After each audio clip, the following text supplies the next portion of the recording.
What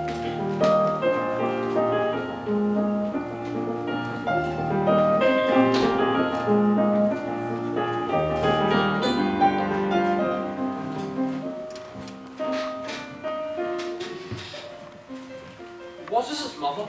Presently, Stephen.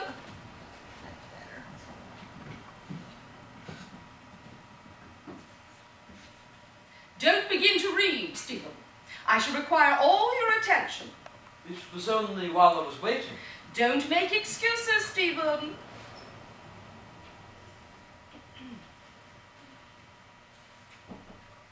Now, I have not kept you waiting very long, I think. Not at all, Mother. Bring me my cochon.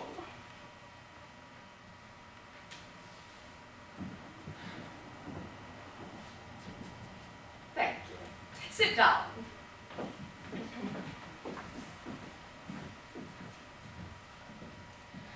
Don't fiddle with your tie, Stephen. There is nothing the matter with it. I beg your pardon. Now, are you attending to me, Stephen? Of course, Mother. No, it is not of course. I want something much more than your everyday matter-of-course attention. I am going to speak to you very seriously, Stephen. I wish you would let that chain alone. Have I done anything to annoy you, Mother? If so, it was quite unintentional. Nonsense. Oh, my poor boy, did you think I was angry with you? Then what is it, Mother? You are making me very uneasy. Stephen, may I ask how soon you intend to realize that you are a grown-up man and that I am only a woman? Only a woman? Don't repeat my words, please. It is a most aggravating habit. You must learn to face life seriously, Stephen. I really cannot bear the whole burden of our family affairs any longer. You must advise me. You must assume the responsibility. I? Yes, you, of course. You were 24 last June. You've been at Harrow and Cambridge. You've been to India and Japan. You must know a lot of things now, unless you have wasted your time most scandalously. Well, advise me. You know I have never interfered in the household. No, I should think not. I don't want you to order the dinner. I mean, in our family affairs. Well, you must interfere now, for they are getting quite beyond me. I have thought sometimes that perhaps I ought, but really, Mother, I know so little about them, and what I do know is so painful. It is impossible to mention some things to you. I suppose you mean your father. Yes. Well, my dear, we can't go on all our lives not mentioning him. Of course, you were quite right not to open the subject until I'd asked you to. But you are old enough now to be taken into my confidence and to help me to deal with him about the girls. But the girls are all right. They are engaged. Yes, I have made a very good match for Sarah. Charles Lomax will be a millionaire at 35. But that is 10 years ahead, and in the meantime, his trustees cannot, according to the terms of his father's will, allow him more than £800 a year. But the will says also that if he increases his income by his own exertions, they may double the increase. Charles Lomax's exertions are much more likely to decrease his income than to increase it. Sarah will have to find at least another £800 a year for the next 10 years. And even then, they will be as poor as church mice. And what about Barbara? I thought Barbara was going to make the most brilliant career of all of you. And what does she do? Joins the Salvation Army, discharges her maid, lives on £1 a week, and walks in one evening with a professor of Greek, whom she has picked up in the street, and who pretends to be a Salvationist, and actually plays the big drum for her in public, because he has fallen head over ears in love with her. I was certainly rather taken aback when I heard they were engaged. Well, Cusins is a very nice fellow, certainly.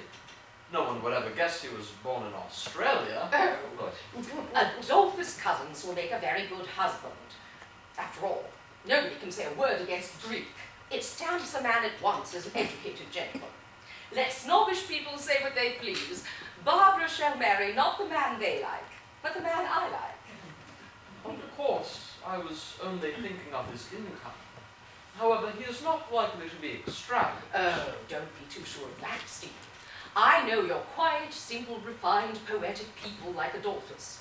Quite content with the best of everything. They cost more than your extravagant people, who are always as mean as they are second-rate. No, Barbara will need at least £2,000 a year. So you see, it means 2 additional households. Besides, my dear, you must marry soon. I don't approve of the present fashion of philandering bachelors and late marriages, and I'm trying to arrange something for you. This is very good of you, Mother. But perhaps I'd better arrange that for myself. Nonsense! You are much too young to begin matchmaking. You would be taken in by some pretty little nobody. Of course, I don't mean you're not to be consulted. You know that as well as I do. Now, don't sulk, Stephen. I'm not sulking, Mother. What has all this got to do with my father? My dear Stephen, where is the money to come from? It's easy enough for you and the other children to live on my income as long as we're in the same house. But I can't keep 4 families in 4 separate houses. You know how poor my father is. He has barely 7,000 a year now. And really, if he were not the Earl of Stevenage, he would have to give up society. He can do nothing for us. He says, naturally enough, that it is absurd that he should be asked to provide for the children of a man who is rolling in money. You see, Stephen, your father must be fabulously wealthy, because there is always a war going on somewhere. You need not remind me of that, Mother. I have hardly ever opened a newspaper in my life without reading our name in it. The Undershaft torpedo, the Undershaft quick-firers, the Undershaft 10-inch, the Undershaft disappearing rampart gun, the Undershaft submarine, and now, the Undershaft aerial battleship. At Cambridge, little Brute spoiled my Bible, your first birthday present to me, by writing under the name, Son and heir to Undershaft and Lazarus, death and destruction dealers, address, Christendom and Judea. But that was not so bad as the way I was kowtowed to everywhere because my father was making millions by selling cannons. Oh, it is not only the cannons, but the war loans that Lazarus arranges under cover of giving credit for the cannons. You know, Stephen, it's perfectly scandalous. Those 2 men, Andrew Undershaft and Lazarus, positively have all of Europe under their thumbs. That is why your father is able to behave as he does. He is above the law. Do you think Bismarck or Gladstone or Disraeli could have openly defied every social and moral obligation all their lives as he has? They simply wouldn't have dared. I asked Gladstone to take it up. I asked the Times to take it up, but they wouldn't. They said they couldn't touch him. I believe they were afraid. What could they do? He does not actually break the law. Not break the law? He was always breaking the law. He broke the law when he was born. His parents were not married. Mother! Is that true? Yes, of course it's true. That was why we separated. He married without letting you know this? Oh, no. To do Andrew justice, that was not the sort of thing he did. Besides, you know the Undershaft motto. Unashamed, everybody knew. But you said that was why you separated. Yes, because he was not content with being a foundling himself. He wanted to disinherit you for another foundling. That was what I couldn't stand. Do you mean Don't stammer, Stephen. Speak distinctly. But this is so frightful to me, Mother, to have to speak to you about such things. It's not pleasant for me either, especially if you are still so childish that you must make a display of embarrassment. It is only in the middle classes, Stephen, that people get into a state of dumb, helpless horror when they find there are wicked people in the world. In our class, we have to decide what is to be done with wicked people, and nothing should disturb our self-possession. Now, ask your question properly. Mother, you have no consideration for me. For heaven's sake, either treat me as a child, as you always do, and tell me nothing at all, or tell me everything, and let me take it as best I can. Treat you as a child? What do you mean? It is most ungrateful and unkind of you to say such a thing. You know I have never treated any of you as children. I have always made you my companions and friends and allowed you perfect freedom to do and say whatever you liked, as long as you liked what I could approve of.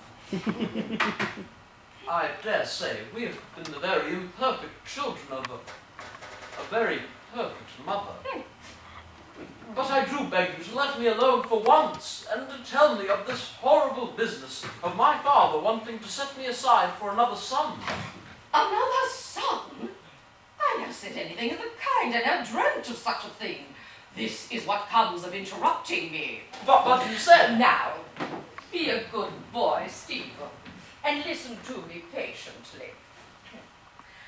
The Undershafts are descended from a foundling in the parish of St. Andrew Undershaft in the city. That was long ago, in the reign of James I. Well, this foundling was adopted by an armourer and gunmaker. In the course of time, the foundling succeeded to the business, and from some notion of gratitude or some vow or something, he adopted another foundling and left the business to him, and that foundling did the same. Ever since that, the canon business has always been left to an adopted foundling named Andrew Undershaft. Oh, but did they never marry? Were there no legitimate sons? Oh, yes, of course they married, just as your father did. And they were rich enough to buy lands for their own children and leave them well provided for. And of course they always quarrelled with their wives furiously over it. Your father was adopted in that way, and he pretends to consider himself bound to keep up the tradition and adopt somebody to leave the business to. Of course I was not going to stand that. I'm afraid I should make a poor hand of managing a cannon foundry. Nonsense! You could easily get a manager and pay him a salary. My father evidently had no great opinion of my capacity. Oh, stuff, child, you were only a baby. Your capacity had nothing to do with it. Andrew did it on principle, just as he did every perverse and wicked thing on principle. When my father remonstrated, Andrew actually told him to his face that history tells us of only two successful institutions. One, the Undershaft firm, the other, the Roman Empire under the Antonines. That was because the Antonine emperors always adopted their successors. Such rubbish. Then it was on my account that your home life was broken up. Mother, I'm sorry. Oh, my dear, there were other differences. I really cannot bear an immoral man. I should not have minded his merely doing wrong things. We are none of us perfect. But your father didn't exactly do wrong things. He said them and thought them. That was what was so dreadful. He really had a sort of religion of wrongness. Just as one doesn't mind men practicing immorality, so long as they own that they are in the wrong by preaching morality. So I could never forgive Andrew for preaching immorality while he practiced morality. You would all have grown up without any principles, without any knowledge of right and wrong if he had been in the house. All of this simply bewilders me, Mother. The people may differ about matters of opinion, or even about religion. But how can they differ about matters of right and wrong? Well, right is right, and wrong is wrong. And if a man cannot distinguish the two, he is either a fool or a rascal, and that is all. That's my own boy. Your father never could answer that. He used to laugh and get out of it under cover of some affectionate nonsense. Oh, and now that you understand the situation, what do you advise me to do? Well, what can you do? I must get the money somehow. We cannot take money from him. I'd rather go live in some cheap place like Bedford Square or even Hampstead than take a farthing of his money. But after all, Stephen, our present income comes from Andrew. I never knew that. But surely you didn't suppose your grandfather had anything to give me. The Stevenages could not do everything for you. We gave you social position. Andrew had to contribute something. He had a very good bargain, I think. We are utterly dependent on him and his cannons, then. Certainly not. The money is settled. But he provided it. So you see, it's not a question of whether to take money from him or not. It is simply a question of how much. I don't want any more than myself. Nor do I. But Sarah does, and Barbara does.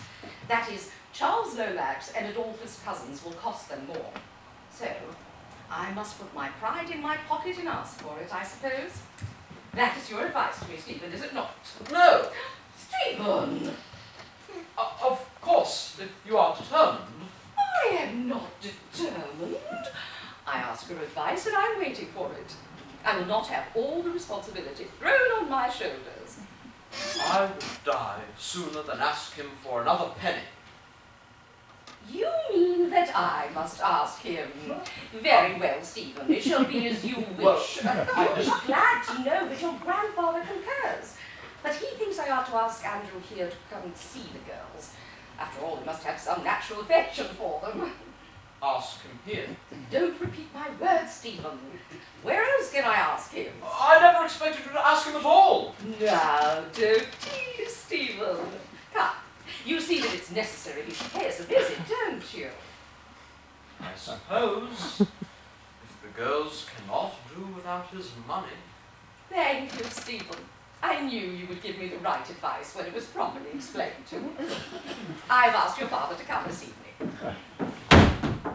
Don't jump, Stephen, it fidgets me. Do you mean to say that my father is coming here tonight? That he may be here at any moment? I said 9. Ring the bell, please. It's 10 minutes to 9 yet, and I have to prepare the girls. I asked Charles Lomax and Adolphus to dinner on purpose that they might be here. Andrew had better see them in case he should cherish any delusions as to their capability of taking care of their wives. Morrison, go up to the drawing room and ask everybody to come down here at once. Now, remember, Stephen, I shall need all your countenance and authority. I don't know how Barbara will take it. Ever since they made her a major in the Salvation Army, she has developed a propensity to have her own way and order people about, which quite cows me sometimes. It's not ladylike. I'm sure I don't know where she picked it up. Anyhow, Barbara shan't bully me. But still, it's just as well that your father should be here before she has time to refuse to meet him or make a fuss. Don't look nervous, Stephen. It will only encourage Barbara to make difficulties. I am nervous enough, goodness knows, but I don't show it.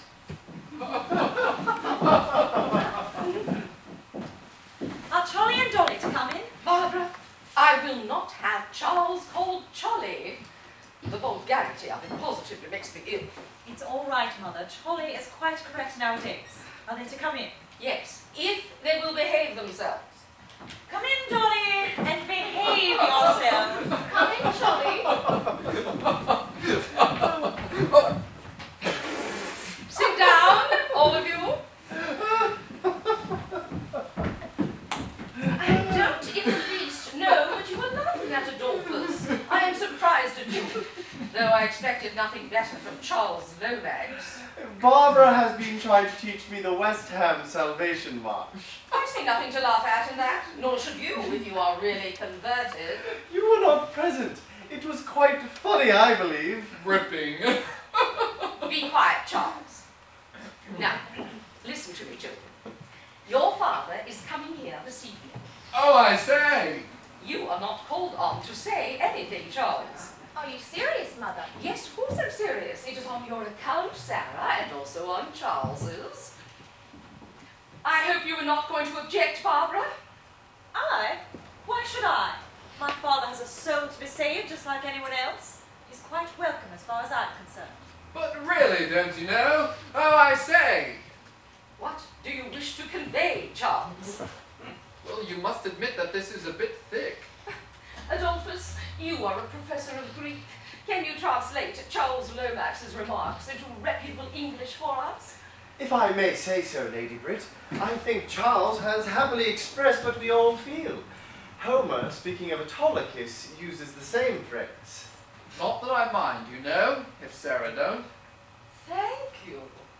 Adolphus, have I your permission to invite my own husband to my own house? You have my unhesitating support in everything you do. Sarah, have you nothing to say? Do you mean that he is coming regularly to live here? Certainly not. The spare room is ready for him if he likes to stay for a day or two to see a little more of you. but there are limits. Well, he can't eat us, I suppose. I don't mind. I wonder how the old man will take it. Much the same as the old woman will, no doubt, Charles. I didn't mean at least. You didn't think, Charles. You never do. And the result is you never mean anything. And now, please attend to me, children. Your father will be quite a stranger to us. I suppose he hasn't seen Sarah since she was a little kid. Not since she was a little kid, Charles, as you express it with that elegance of diction and refinement of thought that seem never to desert you. Accordingly, now I have forgotten what I was going to say. That comes of your provoking me to be sarcastic, Charles. Adolphus, will you kindly tell me where I was? You were saying that as Mr. Undershaft has not seen his children since they were babies, he will form his opinion of the way you brought them up by their behavior tonight, and that you wish us all to be particularly careful to conduct ourselves well. Especially Charles.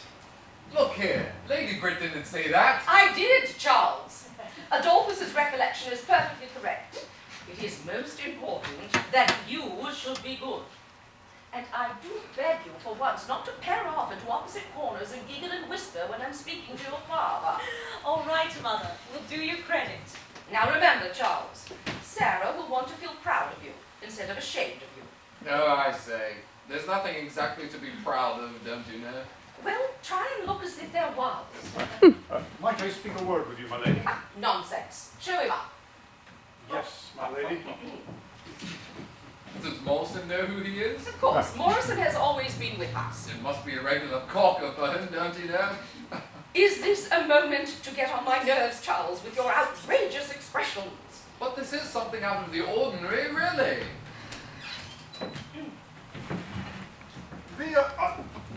Mr. Undershaft. Good evening, Andrew. How do you do, my dear? You look a good deal older. I am somewhat older. Time has stood still with you. Rubbish. This is your family. Is it so large? I'm sorry to say my memory is failing me very badly in some things. Now, How do you do? I can see you are my son. I am very glad to meet you again, my dear boy. No, but look here, don't you know? Oh, I say! Andrew, do you mean to say that you don't remember how many children you have? Well, I'm afraid that they have all grown. So, am I making some ridiculous mistake? I may as well confess I recollect only one son, but so many things have happened since then, of course. Andrew, you are speaking nonsense. Of course you have only one son. Well, perhaps you will be good enough to introduce me, my dear. That is Charles Lomax, who is engaged to Sarah. My dear sir, I beg your pardon. Not at all. Delighted, I assure you. This is Stephen. Happy to make your acquaintance, Mr. Stephen. Then you must be my son. Oh, I know my young friend. He is very much like you, my love. You flatter me, Mr. Undershaft. My name is Cusins, engaged to Barbara. That is Major Barbara Undershaft of the Salvation Army. That is Sarah, your second daughter, and this is Stephen Undershaft, your son. My dear Stephen, I do beg your pardon. What's wrong? Mr. Cusins, I'm much indebted to you for having explained so precisely. Barbara, my dear. Sarah. Sarah, of course. Barbara? Oh, I am right this time, I hope. Quite right. Sit down, all of you. Sit down, Andrew. Thank you, my love. Takes you some time to find out exactly where you are, don't it? That is not what embarrasses me, Mr. Lomax. You see, my difficulty is that if I play the part of a father, I shall produce the effect of an intrusive stranger. And if I play the part of a discreet stranger, I may appear a callous father. There is no need for you to play any part at all, Andrew. You had much better be sincere and natural. Yes, my dear, I dare say that will be best. Well, here I am. Now, what can I do for you all?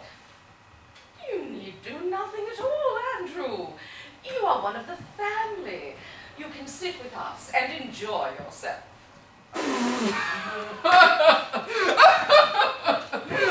Charles Lomax, if you can behave yourself, behave yourself. If not, leave the room. I my soul! Oh, why don't you laugh if you want to, Charlie? It's good for your inside. Barbara, you have had the education of a lady. Please let your father see that, and don't talk like a street girl. Oh, never mind me, my dear. As you know, I am not a gentleman, and I was never educated. Nobody'd know it, I assure you. You look all right, you know. Let me advise you to study Greek, Mr. Undershaft. Greek scholars are privileged men. A few of them know Greek, and none of them know anything else. But their position is unchallengeable. Other languages are the qualifications of waiters and commercial travelers. Dolly, don't be insincere. Charlie, why don't you fetch your concertina and play something for us? Perhaps that sort of thing is not in your line, eh? Oh, I am particularly fond of music. Are you? Then I'll get it. Do you play, Barbara?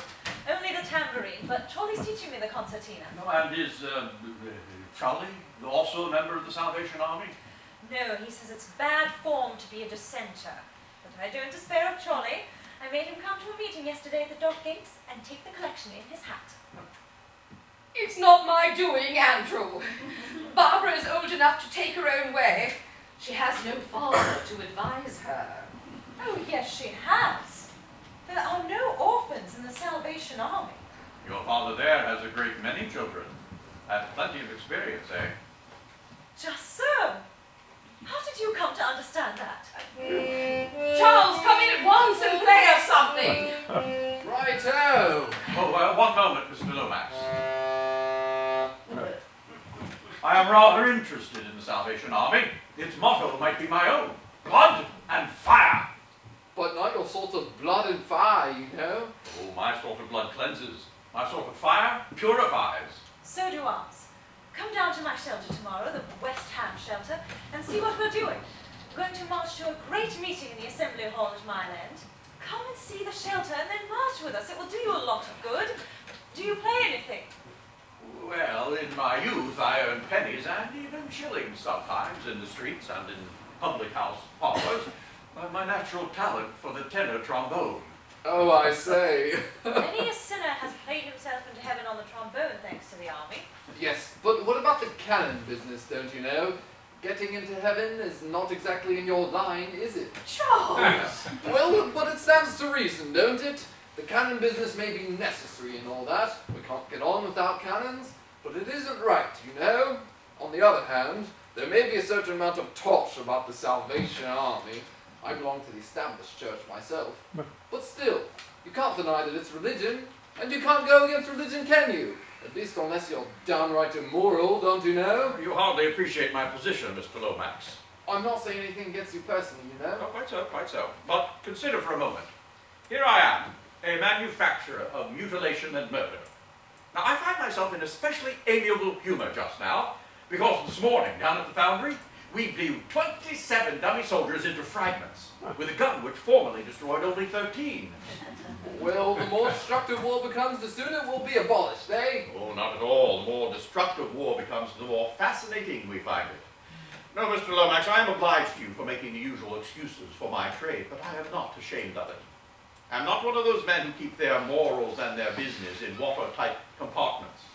All the spare money that my trade rivals spend on hospitals and cathedrals and other such receptacles for conscience money, I devote to experiments and researches into improved methods of destroying life and property. I always have done so, and I always shall. Therefore, your Christmas card moralities of peace on earth and goodwill among men are of no use to me. Your Christianity, which enjoins you to resist not evil and turn the other cheek, would make me a bankrupt. My morality, my religion, must have a place for cannons and torpedoes in it. You speak as though there were half a dozen moralities and religions to choose from, instead of one true morality and one true religion. For me, there is only one true morality, but it might not fit you, as you do not manufacture aerial battleships. There is only one true morality for every man, but every man has not the same true morality. Would you mind saying that again? I didn't quite follow it. Oh, it's really quite simple. As Euripides says, one man's meat is another man's poison, morally as well as physically. Precisely. Oh, that. Yes. True. In other words, some men are honest and some are scoundrels. Bosh. There are no scoundrels. Indeed. And are there any good men? No, not one. There are neither good men nor scoundrels, just children of one father. And the sooner they stop calling one another names, the better. You needn't talk to me. I know them. I've had scores of them through my hands. Scoundrels, criminals, infidels, philanthropists, missionaries, county councillors, all sorts. They're all just the same sort of sinner, and there's the same salvation ready for them all. May I ask, have you ever saved a maker of cannons? No. Will you let me try? Well, I will make a bargain with you. If I go to see you tomorrow in your salvation shelter, will you come the day after to see me in my cannon works? Take care. It may end in your giving up the cannons for the sake of the Salvation Army. Are you sure it will not end with you giving up the Salvation Army for the sake of the cannons? I will take my chance of that. And I will take my chance of the other. Where is your shelter? In West Ham, at the sign of the cross. Ask anybody in Canning Town. Where are your works? In Perivale St. Andrews, at the sign of the sword. Ask anyone in Europe. Hadn't I better play something? Yes, give us Onward Christian Soldiers. Well, that's rather strong order to begin with. Suppose I sing Thou Passing Hence My Brother. It's much the same tune. It's too melancholy. You get converted, Cholly, and you'll pass hence my brother without making such a fuss about it. Really, Barbara, you go on as if religion were a pleasant subject. Do have some sense of propriety. I do not find it an unpleasant subject, my dear. It is the only one that capable people really care for. Well, if you are determined to have it, I insist on having it in a proper and respectable way. Charles, ring for prayers. Oh, I say. Oh, I'm afraid I must be going. You cannot go now, Andrew. It would be most improper. Sit down. What will the servants think? My dear, I have conscientious scruples. May I suggest a compromise? If Barbara will conduct a little service in the drawing room with Mr. Lomax as organist, I will attend it willingly. I will even take part if a trombone can be procured. Don't mock, Andrew. You do not think I am mocking my love, I hope? Of course not. And it wouldn't matter if you were. Half the army came to their first meeting for a lark. Come along. Come, Johnny. Come, Johnny. I will not be disobeyed by everybody. Adolphus, sit down. Charles, you may go. You are not fit for prayers. You cannot keep your countenance. Oh, I say. But you, Adolphus, can behave yourself if you choose to. I insist on your staying. Oh, my dear Lady Brit, there are things in the family prayer book I cannot bear to hear you say. What things, pray? Well, you would have to go before all the servants and tell them we have done things we ought not to have done, and left undone things we ought to have done, and that there is no help in us. I could not bear to hear you do yourself such an injustice, and Barbara such an injustice. Well, as for myself, I flatly deny it. I've done my best. I shouldn't dare to marry Barbara. I couldn't look you in the face if it were true. So I must go to the drawing room. Well, go. And remember this, Adolphus. I have a very strong suspicion that you went to the Salvation Army to worship Barbara and nothing else. And I quite appreciate the very clever way in which you systematically humbug me. I have found you out. Take care Barbara doesn't. That's all. Don't tell on me. Sarah, if you want to go, go. Anything is better than to sit there as if you wished you were 1,000 miles away. Very well, Mamma.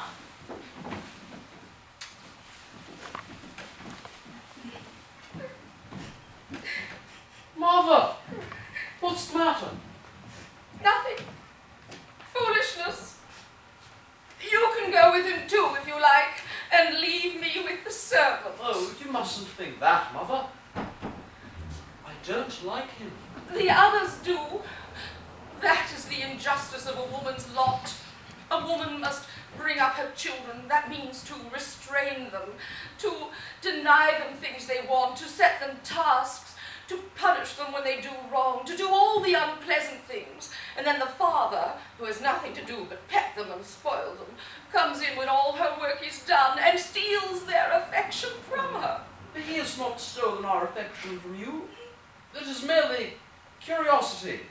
I will not be consoled, Stephen. There is nothing the matter with me. Where are you going? To the drawing room, of course. Are you coming, Miss Stephen? No, certainly not.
Your meal, sir? No! You call that a meal? Well, good enough for you, props, but what's it to me, an intelligent working man? Working man? What are you? Painter. Yes, I dare say. Yes, you dare say, I know. Every loafer that can't do nothing calls himself a painter. Well, I'm a real painter. Grainer. A finisher. 38 bob a week when I can get it. Then why don't you go and get it? I'll tell you why. First, I'm intelligent. Whew, it's rotten cold here. Well, yes, intelligent beyond the station into which it has pleased the capitalists to call me, and they don't like a man who sees through 'em. Second, an intelligent being needs a due share of happiness, so I drink something cruel when I get the chance. Third, I stand by my class and do as little as I can, so as to leave half the job for me fellow workers. Fourth, I'm fly enough to know what's inside the law and what's outside it. And inside the law, I do as the capitalists do. Pinch what I can lay me hands on. In a proper state of society, I am sober, industrious, and honest. In Rome, so to speak, I do as the Romans do. What's the consequence? When trade is bad, and it's rotten bad just now, and the employers has to sack off their men, they generally start on me. What's your name? Price. Bronte O'Brien Price. Usually called Snobby Price for short. Well, Snobby's a carpenter, ain't it? You said you was a painter. Not that sort of snob. but the genteel sort.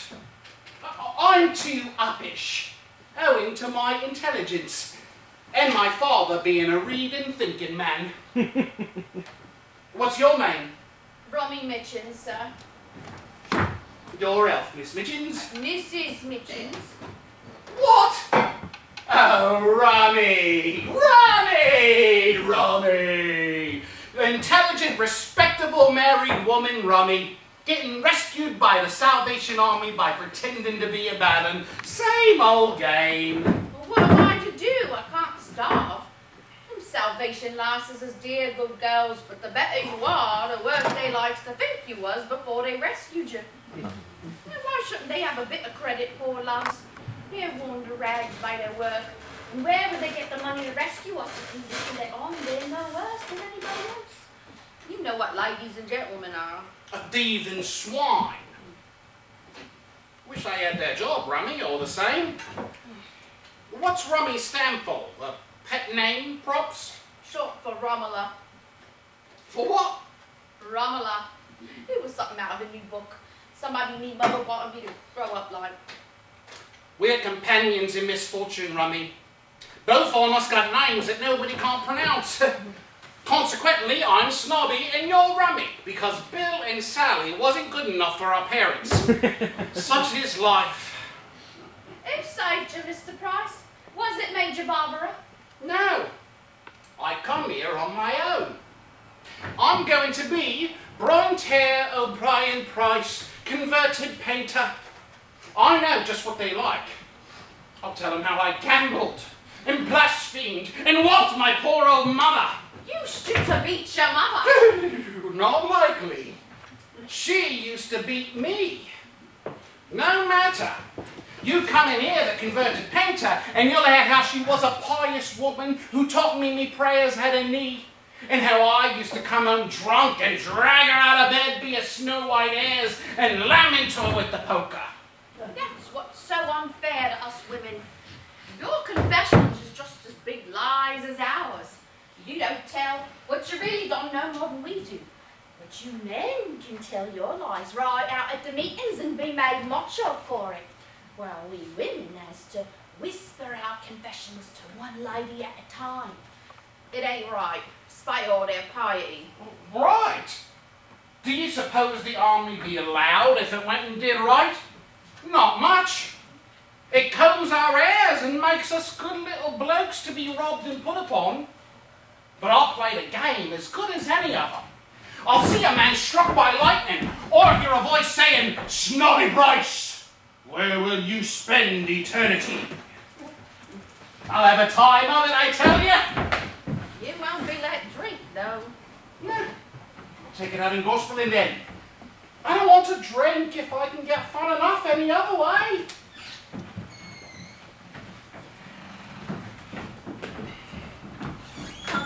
Buck up.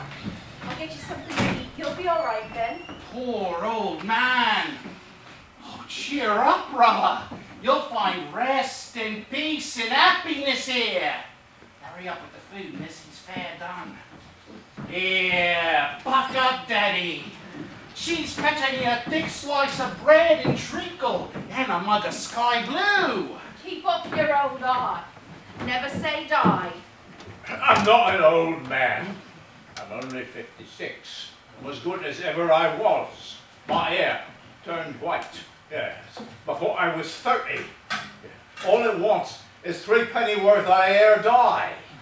Not to be turned on the streets to starve for it. Holy God. I've worked 10 to 12 hours a day since I was 13 and paid my way all through.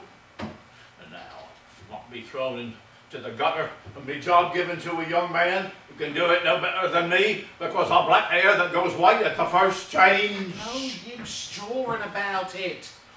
You're only a jumped up, jerked off, hospital turned out incurable of an old working man.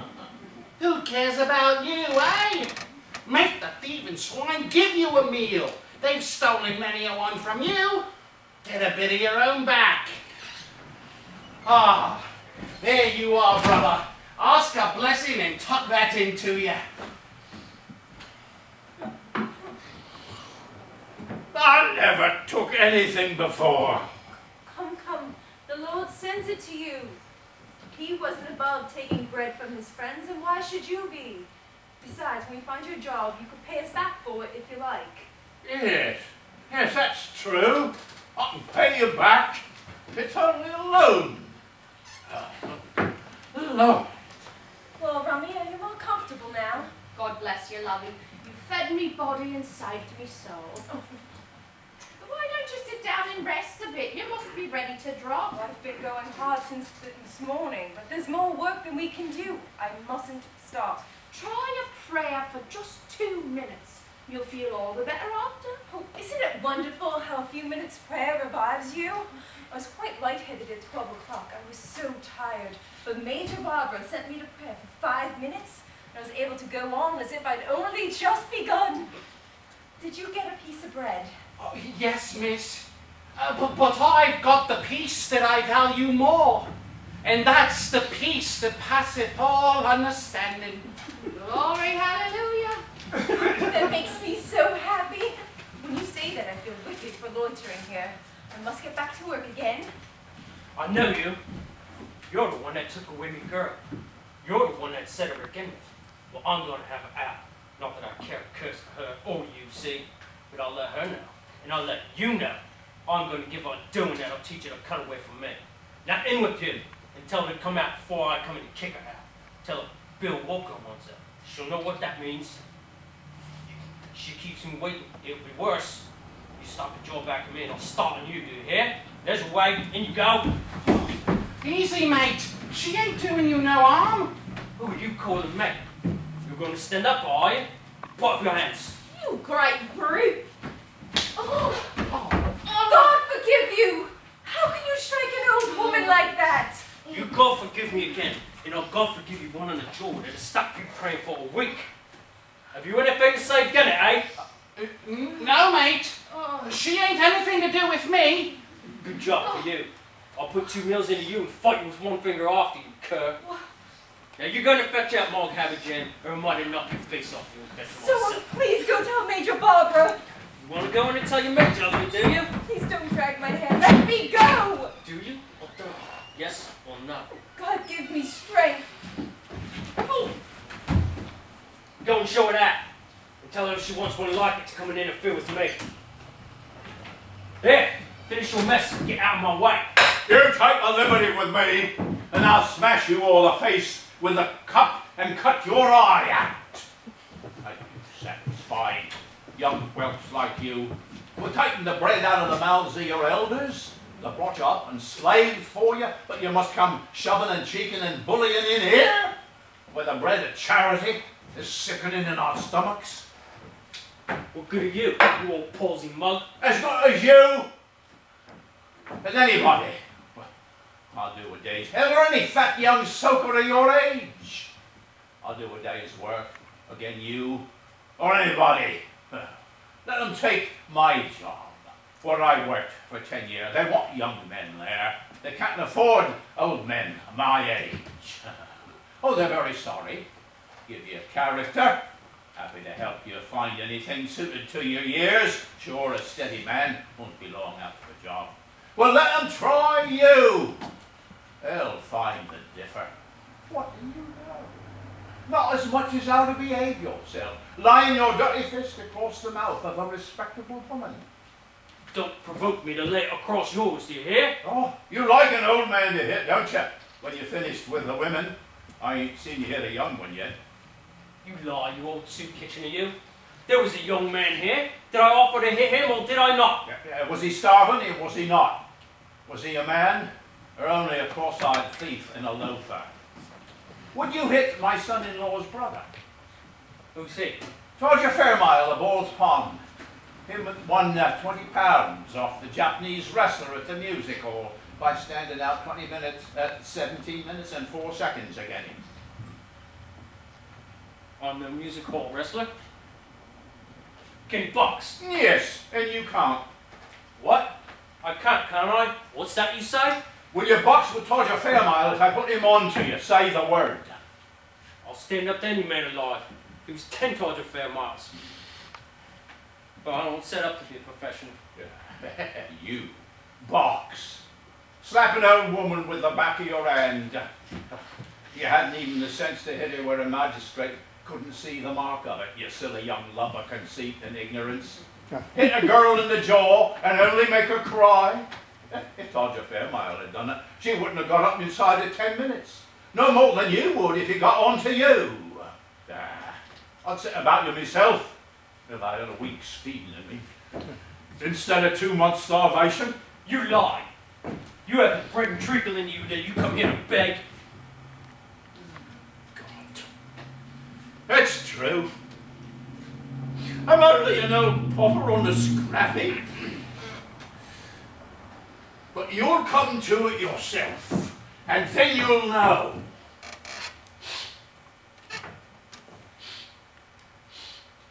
You'll come to it sooner than a teetotaler like me filling yourself with gin this hour of the morning. I'm no gin drinker, you old liar. But when I want to give my girl a blooming good iron, I like to have a bit of devil in me, see? I'm going in there to fetch it out. You're going to the station on a stretcher, more likely. They'll take the gin and devil out here. There, when they get you inside. You mind what you're about. The major here is the Earl of Stevenage's granddaughter. Go on. Yeah, you'll say. Well, I ain't done nothing to her. Yeah, suppose she said you did. Who'd believe you? God. There's no justice in this country. To think what them people can do. I'm as good as her. Tell us so. It's just what a fool like you would do. Good morning. Good morning, miss. Sit down. Make yourself at home. Now then, since you've made friends with us, we want to know all about you. Names and addresses and trades. Peter Shirley, fitter. Chucked out 2 months ago because I was too old. You pass still. Why didn't you dye your hair? Yeah, I did. My age come out at a coroner's inquest on me daughter. Steady. Teetotaler. Never out of a job before. Good worker. And sent to the knockers like an old horse. No matter. If you did your part, God will do his. My religion's of no concern of anybody but myself. I know. Secularist. Did I offer to deny it? Why should you? My own father's a secularist, I think. Our father, yours and mine, fulfills himself in many ways. And I dare say he knew what he was about when he made a secularist of you. So buck up, Peter. We can always find a job for a steady man like you.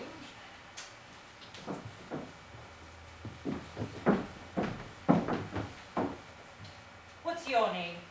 What's that to you? Afraid to give his name. Any trade? Who's afraid to give his name? If you want to bring a charge against me, bring it. My name's Bill Walker. Bill Walker. Oh, you must be the man Jenny Hill was praying for inside just now. Who's Jenny Hill? And what call has she to pray for me? I don't know. Perhaps it was you that cut her lip. Yeah, it was me that cut her lip. I ain't afraid of you. How could you be, since you're not afraid of God? You're a brave man, Mr. Walker. It takes some pluck to do our work here, but none of us dare lift a hand against a girl like that for fear of her Father in heaven. I want none of your Kate and Joe. I suppose you think I come here to beg from you, like this damaged lot here. Not me. I don't want your bread and scrape and catnap. I don't believe in God, no more than you do yourself. Oh, I beg your pardon for putting your name down, Mr. Walker. I didn't understand. I'll strike it out. Yeah? You let my name alone. Ain't it good enough to be in your book? Well, you see, there's very little use in my putting down your name unless I can do something for you, is there?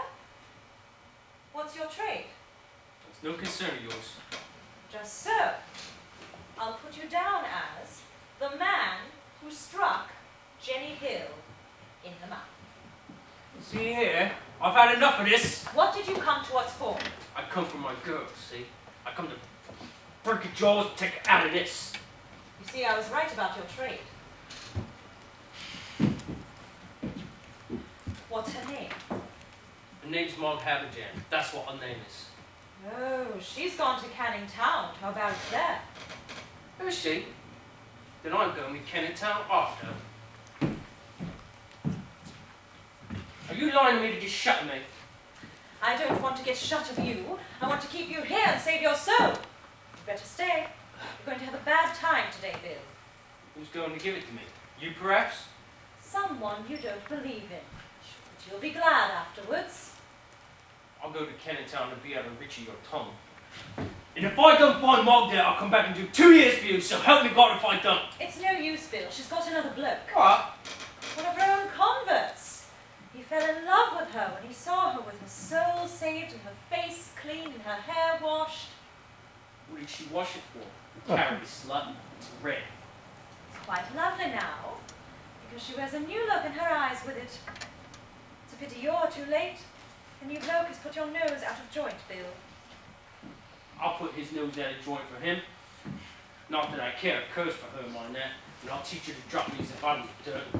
And I'll teach him to meddle with my duty. What's his bleeding name? Sergeant Todger Fairmire. I'll go with him, miss. I want to see them two meet. I'll take him to the infirmary when it's over. Is that him you were speaking on? That's it. Didn't that wrestle in the music hall? Yeah, the competitions at the National Sporting Club was worth £900 a year to him. But he's given them up now for religion. And so he's a bit fresh from want of the exercise he was accustomed to. He'll be glad to see you. Move on. What's his weight? 15-4. Go and talk to him, Bill. He'll convert you. Yeah, you can put your head into a mashed potato. I ain't afraid of him. I ain't afraid of anyone. When he can lick me, she's done me. Yeah, you ain't going. I thought not. Jenny? Yes, Major. Send Rummy Mitchens out to clear away here. I think she's afraid. Nonsense. She must do as she's told. Rummy, the Major says you must come. Poor Jenny. Are you tired? Does it hurt? It doesn't hurt. It was nothing. It was as hard as he could hit, I expect. Poor Bill. You don't feel angry with him, do you? Oh, no, indeed I don't, Major. Bless his poor heart. Now, Rummy, bustle. Take in the mugs and plates to be washed and throw about the crumbs for the birds. Won't be any crumbs. It's not the time to be wasting good bread on birds. Gentleman come to see the shelter, Major. Says he's your father. All right, coming.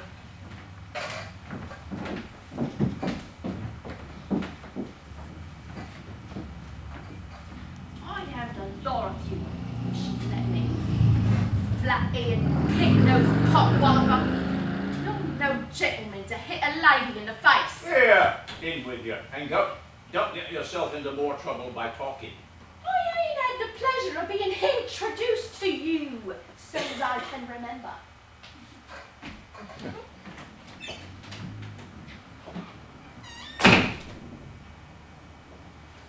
Don't you talk to me, do you hear? You leave me alone, or I'll do you mischief. Don't you be afeard. You ain't such prime company as you need expect to be sought after. Ah, there you are, Mr. Shirley. This is my father. I told you he was a secularist, didn't I? Perhaps you'll be able to comfort one another. A secularist? Why, not the least in the world. On the contrary, a confirmed mystic. I'm very sorry, I'm sure. By the way, Papa, what is your religion, in case I have to introduce you again? My religion. Well, my dear, I am a millionaire. That is my religion. I'm afraid you and Mr. Shirley won't be able to comfort one another after all. You're not a millionaire, are you, Peter? No, and proud of it. Poverty, my friend, is not a thing to be proud of. Who made your millions for you? Me and me like. What kept us poor? Keeping you rich? I wouldn't have your conscience, not for all your income. And I wouldn't have your income, not for all of your conscience, Mrs. Shirley. You wouldn't think he was my father, would you, Peter? Will you go inside the shelter and lend the lasses a hand for a while? We've worked off our feet. Yes, I'm in their debt for a meal, ain't I? Not because you're in their debt, but for love of them, Peter, for love of them. There. Don't stare at me. She was never trying to use your reason. You'd have made a very taken lecturer on secularism. Oh, never mind me, my dear. Just go about your work and let me watch it for a while. All right. For instance, what's the matter with that outpatient over there? Oh, we shall cure him in no time. Just watch.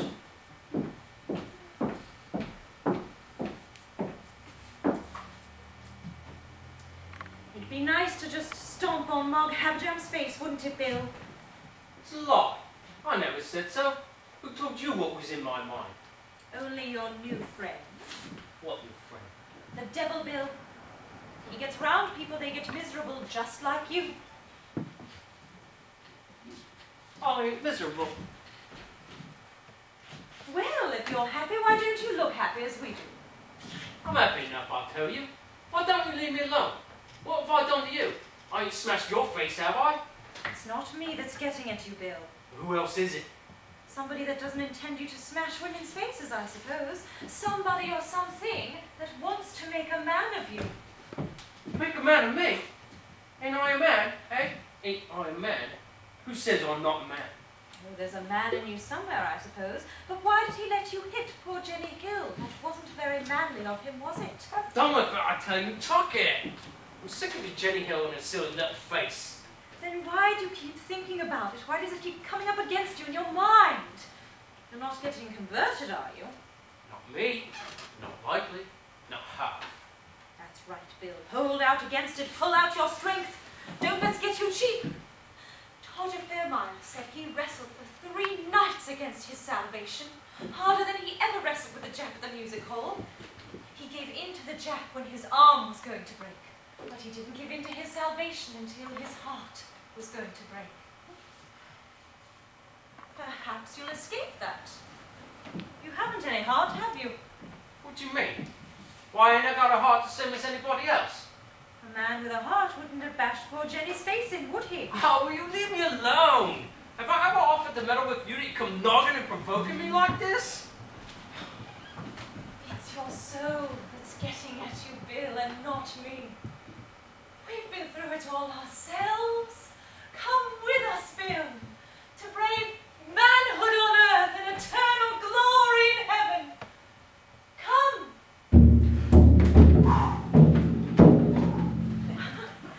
There you are, Dolly. I'd like to introduce you to a new friend of mine, Mr. Bill Walker. This is my bloke, Bill, Mr. Cusins. Going to marry him? Yes. God help it. God help it. Why? Do you think you won't be happy with me? I've only had to stand it for a morning. You'll have to stand it for a lifetime. That is a frightful reflection, Mr. Walker. But I can't tear myself away from her. Well, I can. Yeah. Do you know where I'm going to? And what I'm going to do? Yes.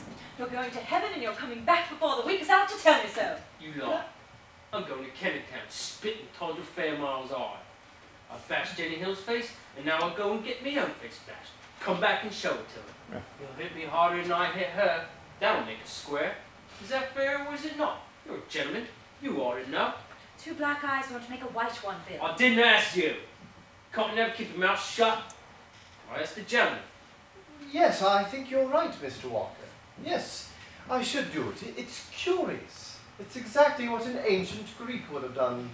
But what good will it do?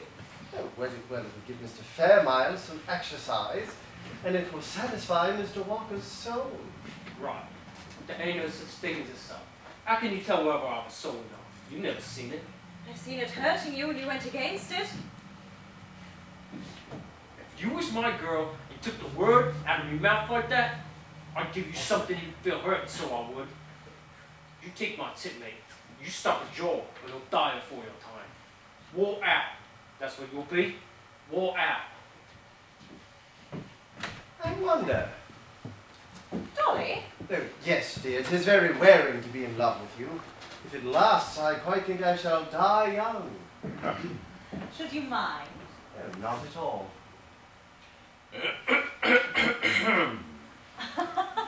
It's all right, Papa. We haven't forgotten you. Dolly, explain the place to Papa. I haven't the time. I fancy you gather something of what's in my mind, Mr. Cusins. Exactly so. But suppose Barbara finds you out. You know, I do not admit that I'm imposing on Barbara. I'm quite genuinely interested in the views of the Salvation Army. Oh, the fact is, I'm sort of a collector of religions. The curious thing is I find that I can believe them all. By the way, have you any religion? Yes? Anything out of the common? Only that there are two things necessary to salvation. Ah, the Church Catechism. Charles Lomax also belongs to the established church. Now those two things are... Baptism, No. Money and gunpowder. That is the general opinion of our governing classes. The novelty is in hearing any man confess it. Just so. Excuse me, is there any room in your religion for honor, justice, truth, love, mercy, and so forth? Well, yes, they are the graces and luxuries of a rich, strong, and safe life. Suppose one is forced to choose between them or money and gunpowder. Choose money and gunpowder, for without enough of both, you can't afford the others. That is your religion. Yes. Barbara will not stand for that. You will have to choose between your religion and Barbara. So will you, my friend. She will find out that that drum of yours is hollow. Oh, Father Undershaft, you are mistaken. I am a sincere Salvationist. You do not understand the Salvation Army. It is the army of joy, of love, of courage. It has banished the fear and remorse and despair of the old hell-ridden evangelical sects. It marches to fight the devil with trumpet and drum, with music and dancing, with banner and palm. It picks the waster out of the public house and makes a man of him. It finds a worm wriggling in a back kitchen, and lo, a woman. Men and women of rank too, sons and daughters of the highest. It takes the poor professor of Greek, the most artificial and self-suppressed of human creatures, from his meal of roots, and lets loose the rhapsodist in him, reveals the true worship of Dionysus to him, sends him down the public street, drumming dithyrambics. You will belong to shelter. Oh, they are quite accustomed to the sudden ecstasies of piety. However, if the drum worries you... Thank you. You remember what Euripides says about your money and gunpowder? No. One and another. In money and guns may outpass his brother, and they win their will or they miss their will, and their hopes are dead or pined for still. But whoe'er can know as the long days go, that to live is happy, has found his heaven. My translation. What do you think of it? I think, my friend, that if you wish to know, as the long days go, that to live is happy, you must first acquire money enough for a decent life, and power enough to be your own master. You are damnably discouraging. Is it so hard a thing to see that the Spirit of God, where'er it be, the law that abides and changes not ages long, the eternal and nature born, these things be strong? Well, what else is wisdom? What of man's endeavour? And shall not Barbara be loved forever? Euripides mentions Barbara, does he? It is a fair translation. The word means loveliness. May I ask, as Barbara's father, how much a year is she to be loved forever on? As Barbara's father, that is more your affair than mine. I can feed her by teaching Greek. That is about all. Do you think it a good match for her? Mr. Undershaft, I am in many ways a weak, timid, ineffectual person, and my health is far from satisfactory. But whenever I feel that I must have something, I get it sooner or later. And I feel that way about Barbara. I don't like marriage. I'm intensely afraid of it. But I feel that I alone must marry Barbara. So please regard that as settled. You mean you will stick at nothing? Not even the conversion of the Salvation Army to the worship of Dionysus? The business of the Salvation Army is to save, not to wrangle about in the name of the Pathfinder, Dionysus or another. What does it matter? Professor Cusins, I find you are a young man after my own heart. Mr. Undershaft, you are, as far as I'm able to gather, a most infernal old rascal. But you appeal very strongly to my sense of ironic humor. Good. Now, down to business. Oh, pardon me. We were talking of religion. Why go on to such an uninteresting and unimportant subject as business? Religion is our business at present, for it is through religion alone that we can win Barbara. Have you too fallen in love with Barbara? Yes, with a father's love. Oh, a father's love for a grown-up daughter is the most dangerous of all infatuations. I apologize for mentioning my own pale, coy, mistrustful fancy in the same breath with it. Now, keep to the point. We have to win her, and we are neither of us Methodists. But that does not matter. The power that Barbara wields here, the power that wields Barbara herself, is not Calvinism, not Presbyterianism, not Methodism. Not Greek paganism either, eh? I admit that. Barbara is quite original in her religion. Ha! Barbara Undershaft would be. Her inspiration comes from within herself. And how do you suppose it got there? It is the Undershaft inheritance. I will pass on my torch to my daughter. She will make my converts and preach my gospel. What? Money and gunpowder? Yes, money and gunpowder, freedom and power, command of life and command of death. This is extremely interesting, Mr. Undershaft. Of course you do know you are mad. And you? Mad as a hatter. You are welcome to my secret since I have discovered yours. But I am astonished. Can a madman make cannons? Would anyone else but a madman make them?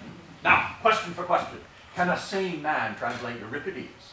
No. Can a sane woman make a man of a waster, or a woman of a worm? Oh, Father Colossus, mammoth millionaire. Are there 2 mad people or 3 in the Salvation Shelter today? You mean Barbara's as mad as we are? Well, Professor, let us call things by their proper names. I am a millionaire. You are a poet. Barbara is a savior of souls. What have we 3 to do with the common mob of slaves and idolaters? Oh, but take care. Barbara is in love with the common people, and so am I. Have you ever felt the romance of that love? Have you ever been in love with poverty, like St. Francis? Have you ever been in love with disease and suffering, like our nurses and philanthropists? Such passions are not virtues, but the most unnatural of vices. This love of the common people may appeal to a earl's granddaughter or a university professor, but I have been a common man and a poor one, and it has no romance for me. Leave it to the poor to pretend that poverty is a virtue.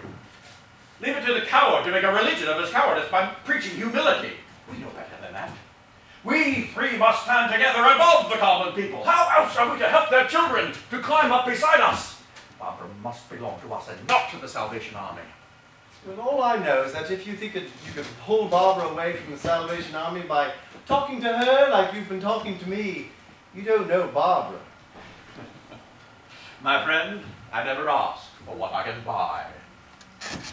Do I understand you to imply that you can buy Barbara? No, but I can buy the Salvation Army.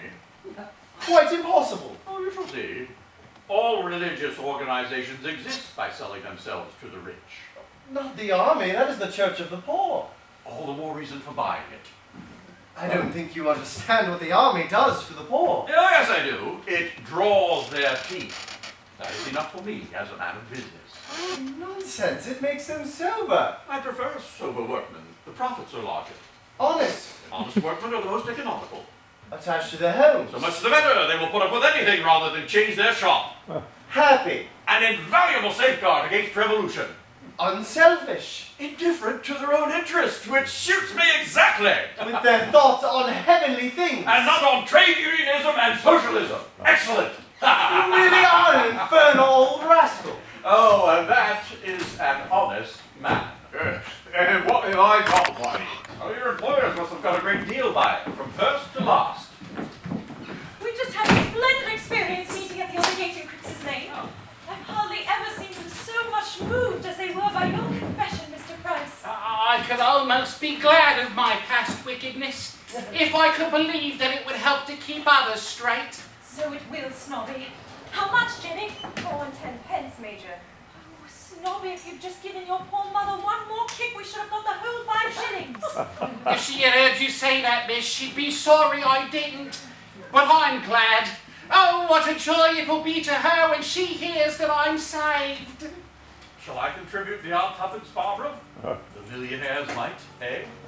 How did you make that tuppence? Well, as usual, by selling cannons, torpedoes, submarines, oh, and my new patent, Grand Duke hand grenade. Put it back in your pocket. You can't buy your salvation here for tuppence. You must work it out. Is tuppence not enough? I can afford a little more if you press me. 2 million millions would not be enough. There is bad blood on your hands, and nothing but good blood can cleanse them. Money is no use. Take it away. Dolly, you must write another letter to the papers for me. I know you don't like it, but it must be done. The starvation this winter is beating us. Everybody is unemployed. The general says we must close the shelter if we can't get more money. I force the collections at the meetings until I'm ashamed, don't I, Snobby? It's a fair treat to see you work it, miss. The way you get them up from 3 and 6 to 4 and 10 with that hymn, penny by penny and verse by verse, is a caution. Yes, but I wish we could do without it. I'm getting at last to think more of the collection than of the people's souls. And what are these hatfuls of pence and halfpence? We want thousands, tens of thousands, hundreds of thousands. I want to convert people, not to be always begging for the army. In a way, I'd die sooner than beg for myself. Genuine unselfishness is capable of anything, my dear. Yes, isn't it? Mephistopheles. Machiavelli. How are we to feed them? I can't talk religion to a man with bodily hunger in his eyes. It's frightful. Major, dear. No, don't comfort me. It will be all right. We will get the money. How? Tried praying for it, of course. Mrs. Baines says she prayed for it last night, and she's never prayed for it in vain, never once. By the way, Dad, Mrs. Baines has come to march with us to our big meeting this afternoon, and she's very anxious to meet you for some reason or other. Perhaps she'll convert you. Well, I shall be delighted, my dear. Major, it's that man back again. What man? The man who hit me. Oh, I hope he's coming back to join us. Hello, Bill. Back already. Been talking ever since, have you? Pretty nearly. Well, has Todger paid you out for poor Jenny's jaw? No, he ain't. I thought your jacket looked a bit snowy. So it is snowing. You want to know where the snow come from, don't you? Yes. Will come from off the ground, Parkinson's Corner, in Kennetttown. Got rubbed off between my shoulders, see? But you didn't rub some off with your knees, Bill. That would have done you a lot of good. I was saving another man's knees at the time. He was kneeling on my head, so he was. Who was kneeling on your head? Todger was. He was praying for me, praying comfortable with me as a carpet. So was Mort. So was the whole blooming meat. Mom, she says, "Oh Lord, break his stubborn spirit, but don't hurt his dear heart." And a bloke, kneeling with all his weight on me. Funny, ain't it? We are so sorry, Mr. Walker. Nonsense, of course it's funny. Served you right, Bill. You must have done something to him first. I did what I said I did. I spit in his eye. He looks up at the sky and says, "Oh, that I should be found worthy to be spit upon for the gospel's sake," he says. And Mark says, "Glory, hallelujah." Half the street prayed. The other half laughed fit to split themselves. There, you satisfied now? Wish I'd been there, Bill. Yeah, you'd have got an extra bit of talk on me, wouldn't you? I'm so sorry, Mr. Walker. Don't you go being sorry for me. You've no call. Listen here, I broke your jaw. It didn't hurt. Indeed, it didn't, except for a moment. It was only that I was frightened. I don't want to be forgiven you. I'll be anybody. What I did, I'll pay for. I tried to get my own jaw broke to satisfy you. Oh, no. Tell you I did. Can't you listen to what's being told you? All I got to be was being made a sight of in the public street for me pains. Well, if I can't satisfy you one way, I can another. Listen here. I had £2 saved again the frost, and I have a pound of it left. Here's the money. Take it. And let's have no more of your forgiving, praying, you made your jaw in me. Let what I done be done and paid for, and let there be an end of it. Oh, I couldn't take it. But perhaps you can spare a shilling or two for poor Rummy Mitchens. You really did hurt her, and she's old. Not likely. She ain't forgiven me. Not much. Let her have the law and me shipwreck. I'd give her another as soon as I look at her. What I done to her is not on me mind. What she might call me conscience. No more than sticking a pig. It's this Christian game of yours that I won't have played again with. It's blooming forgiving and noggin and jawing. It makes a man as sordid as life's a burden to him. I won't have it, I tell you. So take your money and stop throwing your silly bashed up face up again. Oh, Major, couldn't we take a little for the army? No, the army's not to be bought. We want your soul, Bill, and we'll take nothing less. Oh no, me and a few shillings is not good enough for you. You're Earl's granddaughter, you are. Nothing less than £100 for you. Now, Barbara, you could do a great deal of good with £100. If you will set this gentleman's mind at ease by taking his pound, I will give you the other 99. You're too extravagant, Papa. Bill offers 20 pieces of silver. All you need offer is the other 10. That'll make the standard price to buy anybody who's for sale. I'm not, and the army's not. You'll never have another quiet moment, Bill, until you come round to us. You can't stand out against your salvation. I can't stand out against music hall wrestlers and awful-tongued women. I've offered to pay. I can do no more. Take it or leave it. There it is. Ah, Mrs. Baines, this is my father. Try what you can do with him. He won't listen to me because he remembers what a fool I was when I was a baby. Have you been shown over the shelter, Mr. Undershaft? You know the work we're doing, of course. The whole nation knows of it, Mrs. Baines. No, sir, the whole nation does not know it. Or we should not be crippled as we are for want of money. Carry our work through the length and breadth of the land. Let me tell you, there would have been rioting this winter in London but for us. Do you really think so? I know it. I remember 1886, when you rich gentlemen hardened your hearts against the cry of the poor. They broke the windows of your clubs in Pall Mall. And the Mansion House Relief Fund went up the next day from £30,000 to £79,000. I remember quite well. Well, won't you help me to get at the people? They won't break windows then. Come here, Price. Let me show you to this gentleman. Do you remember the window breaking? My old father thought it was the revolution, ma'am. Would you break windows now? Oh, no, ma'am. The windows of heaven have been opened up to me. I know now that the rich man is a sinner like myself. Snobby Price, What is it? your mother's looking for you at the other gate in Cripps' Lane. She's heard about your confession. Go, Mr. Price, and pray with her. You could go through the shelter, Snobby. Oh, I couldn't go just now, ma'am, with the weight of me sins fresh on me. Tell my mother she'll find her son at home, waiting for her in prayer. You see, Mr. Undershaft, how we take the anger and bitterness against you out of their hearts. It is certainly most convenient and gratifying to all large employers of labor, Mrs. Baines. Barbara, Jenny, I have good news. Most wonderful news. My prayers have been answered. I told you they would, Jenny, didn't I? Yes, yes. Have we money enough to keep the shelter open? I hope we shall have enough to keep all the shelters open. Lord Saxmundham has promised us £5,000. Hooray! Glory! If what? If 5 other gentlemen will give 1,000 each to make it up to 10,000. Who is Lord Saxmundham? I've never heard of him. A new creation, my dear. You have heard of Sir Horace Bodger? Bodger? Do you mean the distiller, Bodger's whiskey? That is the man. He is one of the greatest of our public benefactors. He restored the cathedral at Hackington. They made him a baronet for that. He gave £500,000 to the funds for his party. They made him a baron for that. Now, what will they give him for the 5,000? Well, there's nothing left to give him. So the 5,000, I should think, is to save his soul. Heaven grant it may. Oh, Mr. Undershaft, you have some very rich friends. Can't you help us towards the other 5,000? We're going to hold a great meeting this afternoon at the Assembly Hall in the Mile End Road.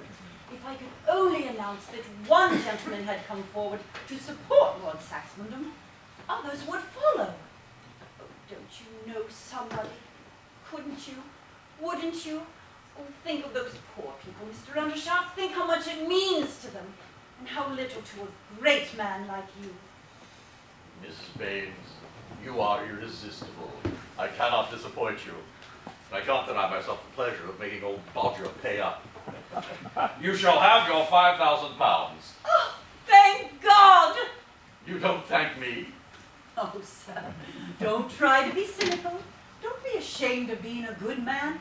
The Lord will bless you abundantly, and our prayers will be like a strong fortification round you all the days of your life.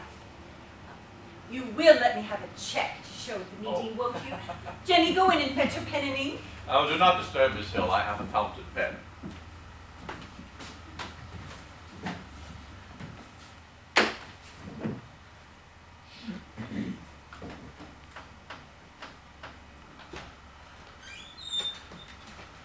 What cries salvation now? Stop! Mrs. Baines, are you really going to take this money? Why not, dear? Why not? Do you know what my father is? Have you forgotten that Lord Saxmundham is Bodger, the whiskey man? Do you know that the worst thing I've had to fight here is not the devil, but Bodger, Bodger, Bodger, with his whiskey and his distilleries and his tied houses? Are you going to make our shelter another tied house for him and ask me to keep it? Rotten drunken whiskey it is too. Dear Barbara, Lord Saxmundham has a soul to be saved like any of us. If heaven has found a way to make good use of his money, are we to set ourselves up against the answer to our prayers? I know he has a soul to be saved. Let him come down here and I will do my best to help him to his salvation. But he wants to send his check down to buy us and go on being as wicked as ever. But my dear, alcohol is a very necessary article. It heals the sick. It does nothing of the sort. Well, it assists the doctor. That is perhaps a less questionable way of putting it. It makes life bearable for millions of people who otherwise could not enjoy their existence if they were quite sober. Is it poor Bodger's fault that this inestimable gift is deplorably abused by less than 1% of the poor? Barbara, will there be any less drinking or more if all the poor souls we are saving come tomorrow and find the doors of our shelters shut in their faces? Lord Saxmundham gives us the money to stop drinking, to take his own business from him. Pure self-sacrifice on Bodger's part, clearly. Oh, bless dear Bodger. I also, Mrs. Baines, may claim a little disinterestedness. Think of my business. Think of the widows and orphans. The men and lads torn to pieces with shrapnel. The oceans of blood, not one drop of which is shed in a truly just cause. The bad blood of the fierce little cowards at home who egg on others to fight for the gratification of their national vanity. All this makes money for me. I'm never richer, never busier than when the papers are full of it. Well, it is your work to preach peace on earth and goodwill to men. Every convert you make is a vote against war, and yet I give you this money to help you to hasten my own commercial ruin. The millennium will be inaugurated by the unselfishness of Undershaft and Bodger. Oh, be joyful. The longer I live, the more proof I see that there is an infinite goodness that turns everything to the work of salvation sooner or later. Who would have thought that any good could come out of war and drink? And yet their prophets are brought today to the feet of salvation to do its blessed work. Oh dear, how blessed, how glorious is it all. Oh, let us seize this unspeakable moment. Let us march to the great meeting at once. Excuse me for a moment. Mr. Undershaft, have you ever seen 1,000 people fall on their knees in one impulse and pray? Oh, come with us to the meeting. Barbara shall tell them that the army is saved and saved through you. You shall carry the flag down the first street, Mrs. Baines. Mr. Undershaft is a gifted trombonist. He shall intone an Olympian diapason to the West Ham Salvation March. Blow, Machiavelli, blow! The trumpet and scion, eh? Well, I shall do my best. I could vamp a bass if I knew the tune. It is a wedding chorus from one of Donizetti's operas, but we have converted it. We convert everything to good here, including Bodger. Oh, you remember the chorus? For thee immense rejoicing, immenso jubilo, immenso jubilo. Rum-tum-ti-tum-tum-tum-tum-ti-ta. Dolly, you are breaking my heart. What is a broken heart, more or less here? Dionysus Undershaft has descended. I am possessed. Come, Barbara. I must have my dear Major to carry the flag with me. Yes, yes, Major darling. I can't come. Not come? Barbara, do you think I am wrong to take the money? No. God help you, dear. You are saving the army. Go. And may you have a great meeting. But aren't you coming? No. Father, come here. Oh, my dear. Don't be frightened.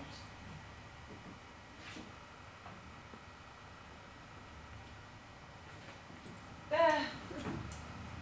Not much for £5,000, is it? Barbara, if you won't come and pray with us, promise me you'll pray for us. I can't pray now. Perhaps I shall never pray again. Barbara! Major!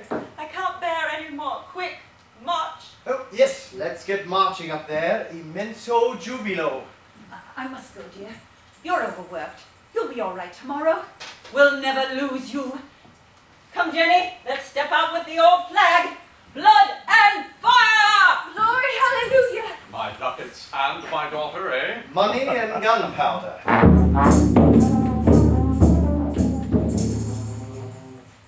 Drunkenness and murder. My God, why hast thou forsaken me?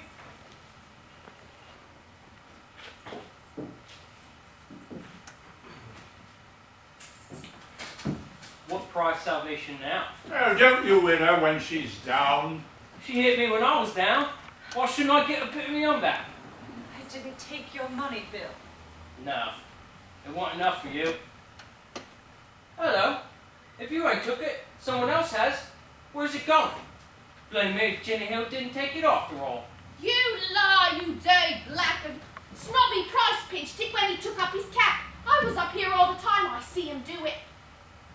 Stole my money? Why don't you call thief on him, you silly old mucker, you? To serve you out for hitting me across the face.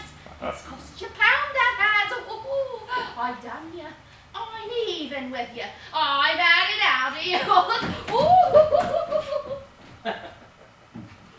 Tell us, old man, what o'clock this morning was it when him as they call Snobby Price was saved?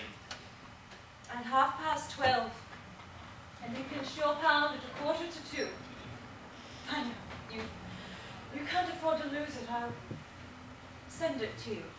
Not if I was a star for it. I ain't to be bought. No, ain't you? You'd sell yourself to the devil for a pint of beer. Only there ain't no devil to make the offer. So I would, mate, and often have, cheerful. But she can't buy me. You wanted my soul, did you? Well, you ain't got it. I nearly got it, Bill. But we've sold it back to you for £10,000. And dear at the money. No, Peter. It was worth more than money. It's no good. Can't get round me now. I don't believe it. And I seen today that I was right. So long, old Sue Kitchener. Ta-ta, Major Earl's granddaughter.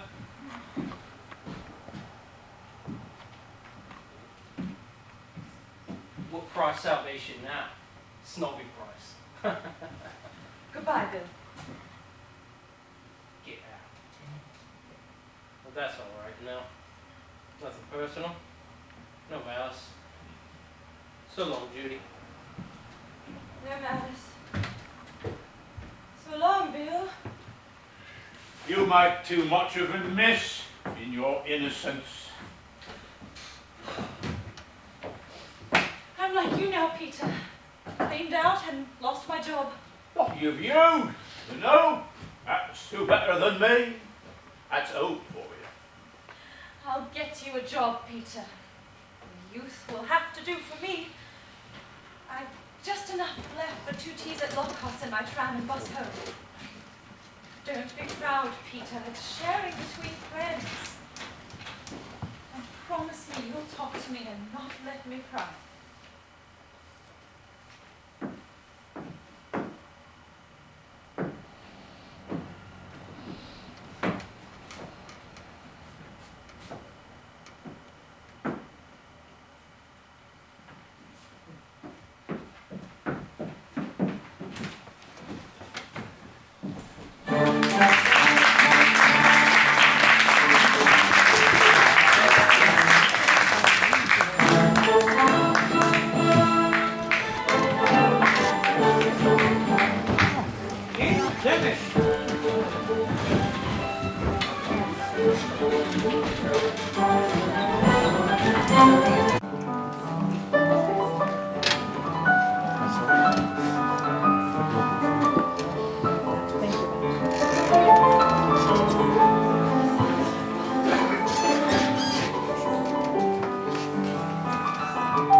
You've left off your uniform. Charles!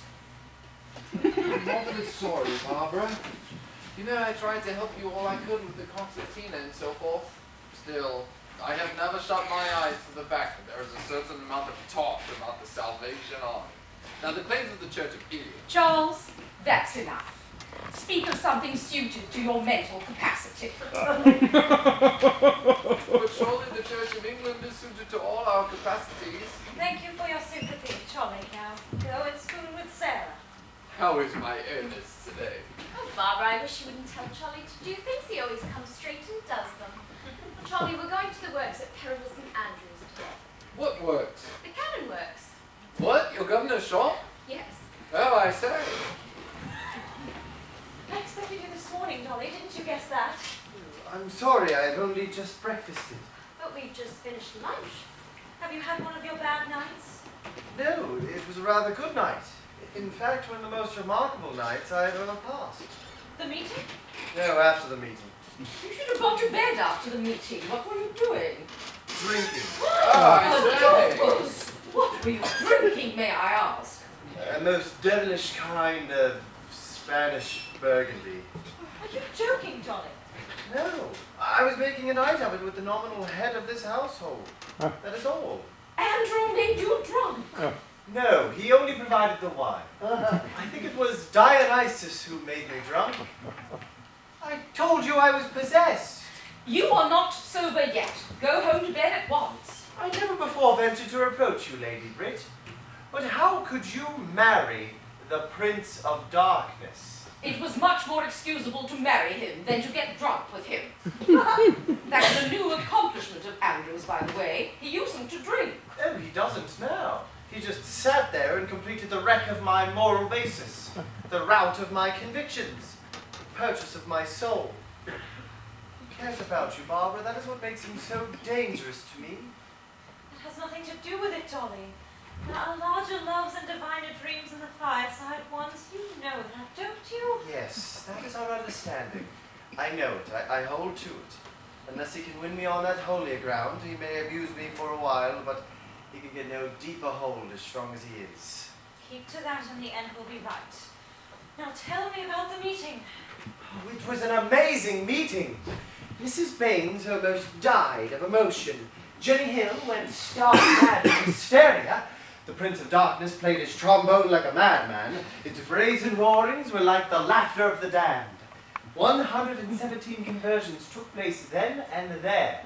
They prayed with the most touching sincerity and gratitude for Bodger and for the anonymous donor of the £5,000. Your father would not let his name be given. That was rather fine of the old man, you know. Most chaps would have wanted the advertisement. He said all the charitable institutions would be down on him like kites on a battlefield if he gave his name. That's Andrew all over. He never does a proper thing without giving an improper reason for it. He convinced me that all my life I've been doing improper things for proper reasons. Adolphus, now that Barbara has left the Salvation Army, you had better leave it too. I won't have you playing that drum in the streets. Your orders are already obeyed, Lady Brit. Dolly, were you ever really in earnest about it? Would you have joined if you'd never seen me? Well, possibly. As a collector of religions. But not as a drummer, though, you know. You're a very clear-headed, brainy chap, Dolly, and it must have been apparent to you that there was a certain amount of tosh about Charles, if you must drivel, drivel like a grown-up man and not like a schoolboy. Well, drivel is drivel, don't you know? Whatever a man's age. In good society, in England, Charles, men drivel at all ages by repeating silly formulas with an air of wisdom. Schoolboys make their own formulas out of slang, like you. When they reach your age, they drop slang and get their formulas out of the Spectator or the Times. You had better confine yourself to the Times. You will find there is a certain amount of tosh about the Times, but at least its language is reputable. You are so awfully strong-minded, Lady Brit. Rubbish. What is it? If you please, my lady, Mr. Undershaft has just drove up to the door. Well, let him in. What's the matter with you? Shall I announce him, my lady, or is he at home here, so to speak, my lady? Announce him. Thank you, my lady. You won't mind my asking, I hope. The occasion is, in a manner of speaking, new to me. Quite right. Go and let him in. Thank you, my lady. Children, go and get ready.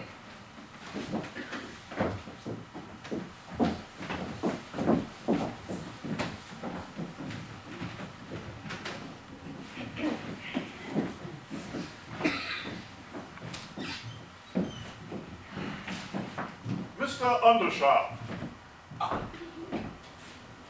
Hello. How fortunate. Don't be sentimental, Andrew. Sit down.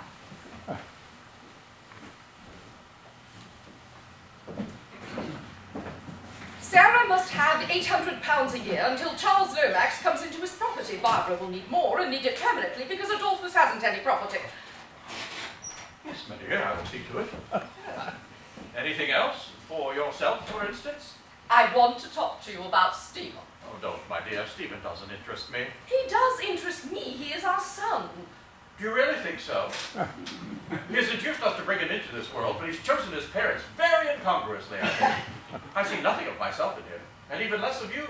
Andrew, Stephen is an excellent son, and a most steady, capable, high-minded young man. You are simply trying to find an excuse for disinheriting him. My dear Biddy, the Undershaft tradition disinherits him. It would be dishonest of me to leave the cannon foundry to my son. It would be most unnatural and improper of you to leave it to anyone else, Andrew. Do you suppose this wicked and immoral tradition can be kept up forever? Do you pretend that Stephen could not carry on the foundry just as well as all the other sons of the big business houses? Oh, yes, he could learn the office routine without understanding the business like all the other sons. And the firm would go on of its own momentum until the real Undershaft, probably an Italian or a German, would invent a new method and cut him out. There is nothing that any Italian or German could do that Stephen could not do. And Stephen at least has breeding. The son of a foundling? Nonsense! My son, Andrew! And even you may have good blood in your veins for all you know. True, probably I have. And that's another argument in favor of the foundling. Andrew, don't be aggravating and don't be wicked. At present, you are both. This conversation is part of the Undershaft tradition, Biddy. Every Undershaft's wife has treated him to it since the house was founded. It is a mere waste of breath. If the tradition ever be broken, it will be for an abler man than Stephen. Then go away. Go away? Yes, go away. If you will do nothing for Stephen, you are not wanted here. Go to a foundling, whoever he is, and look after him. The fact is, Biddy, that... Don't call me Biddy.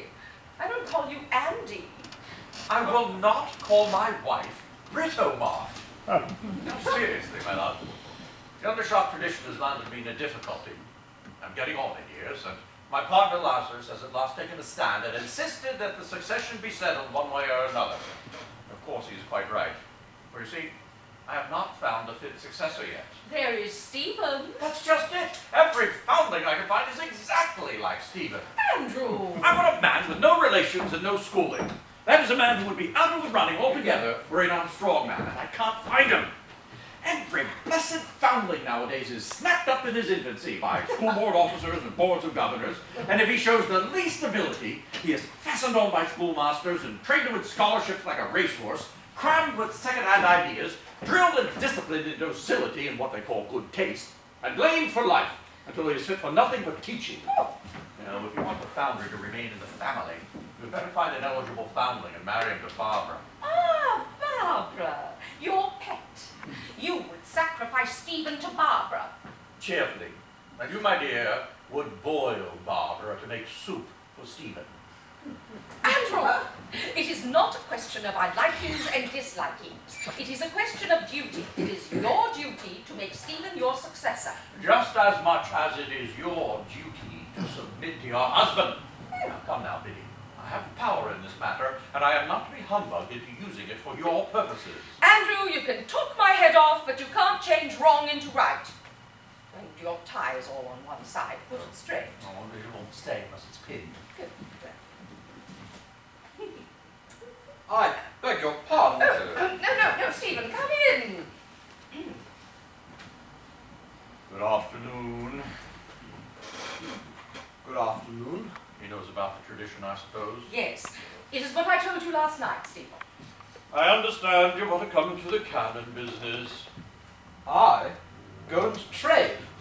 Certainly not. Oh, well, in that case... Cannons are not trade, Stephen. They are enterprise. I have no intention of becoming a man of business in any sense. I have no capacity for business and no taste for it. I intend to devote myself to politics. My dear boy, this is an immense relief to me. Oh, and I trust it will be an equally good thing for the country as well, too. I was afraid you should feel slighted and disparaged. Stephen! I cannot allow you to throw away an enormous property like this. Mother, there must be an end of treating me as a child. I find now that you have left me in the dark as to matters which you should have explained to me years ago. And I am extremely hurt and offended. Any further discussion of my intentions had better take place with my father, as between one man and another. Stephen! Oh, you see, my dear, it is only the big men who can be treated as children. I am sorry, Mother, but you're forced. Oh, yes, Stephen, that's all right. She won't interfere with you any longer. You have achieved your independence. You've won your latchkey. Don't rub it in. And above all, don't apologize. Now, what about your future as between one man and another? Oh, I do beg your pardon, Biddy. As between two men and a woman. I quite understand, Stephen. By all means, go your own way, if you feel strong enough. Oh, it is settled that you do not ask for the succession to the cannon business? I hope it is settled that I repudiate the cannon business. Oh, come, my boy. Don't be so devilishly sulky. It's childish. Freedom should be generous. Besides, I owe you a fair start in life in exchange for disinheriting you. Can't become Prime Minister all at once, you know. Well, haven't you a turn for something? Literature and the arts and so forth? I have nothing of the artist about me, either in faculty or character, thank heaven. A philosopher, perhaps, eh? I make no such ridiculous pretension. Just so. Well, there's the army, the navy, the church, and the bar. The bar requires some ability. What about the bar? I have not studied law, and I'm afraid I lack the necessary push. I believe that is the name barristers give their vulgarity for success in pleading. Rather a difficult case, Stephen. Hardly anything left but the stage, is there? Well, is there anything that you know or care for?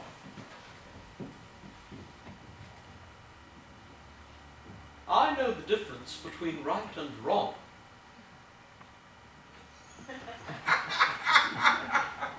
You don't say so! What? No capacity for business? No knowledge of the law? No sympathy with the arts? No pretense to philosophy? Only a simple knowledge of the secret that has puzzled all the philosophers, baffled all the lawyers, muddled all the men of business, and ruined most of the artists. The secret of right and wrong. Why, man, you're a genius. A master of masters. A god. And at only 24, too. You are pleased to be facetious. I pretend to nothing more than any honourable Englishman claims it as birthright. Oh, that's everyone's birthright. Take poor little Jenny Hill, for instance, the Salvation Army lassie. She would think you were laughing at her if you asked her to stand up in the streets and teach grammar, geography, mathematics, or even drawing room dancing. But it never occurs to her to doubt that she can teach morals and religion. You're all alike, you respectable people. You can't tell me the bursting strain of a 10-inch gun, which is really a very simple matter. But you all think you know the bursting strain of a man under temptation. You daren't handle high explosives, and yet you're all perfectly willing to handle truth, justice, honor, the duty of man, and to kill one another at the game. What a country. What a world. What do you think he'd better do, Andrew? Well, just what he wants to do, I suppose. He knows nothing and thinks he knows everything. That points clearly to a political career. I am sorry, sir, that you have forced me to forget the respect due to you as my father.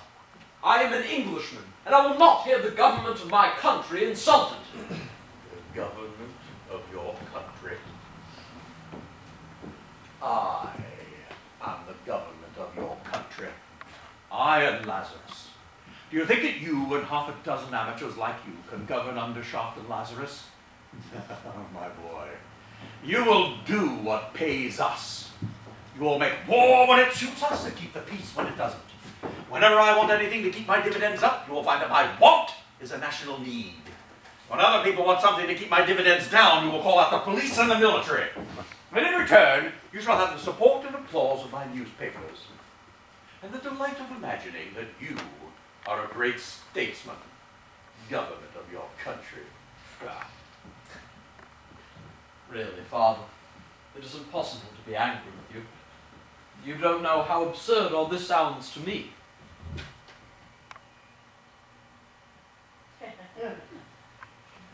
You are very properly proud of having been industrious enough to make money, and it is greatly to your credit that you have made so much of it, but it has kept you in circles where you are valued for your money and deferred to for it, instead of, in the doubtless very old-fashioned and behind the times, public school and university where I formed my habits of mind. It is natural for you to think that money governs England, but you must allow me to think that I know better. And what does govern England, pray? Character, Father, character! Whose character? Yours or mine? Well, neither yours nor mine. But the best elements in the English national character. Stephen, I have found your profession for you. You are a born journalist. I'll start you with a high-toned weekly review. There. Go and get ready, Mamma. The carriage is waiting. Good day, my dear. Good afternoon, Mr. Lomax. How do you do? Feeling quite well after last night, Euripides? As well as can be expected. Just so. So you're coming to see my death and devastation factory, Barbara. You came yesterday to see my salvation factory. I promised a return visit. You'll find it awfully interesting.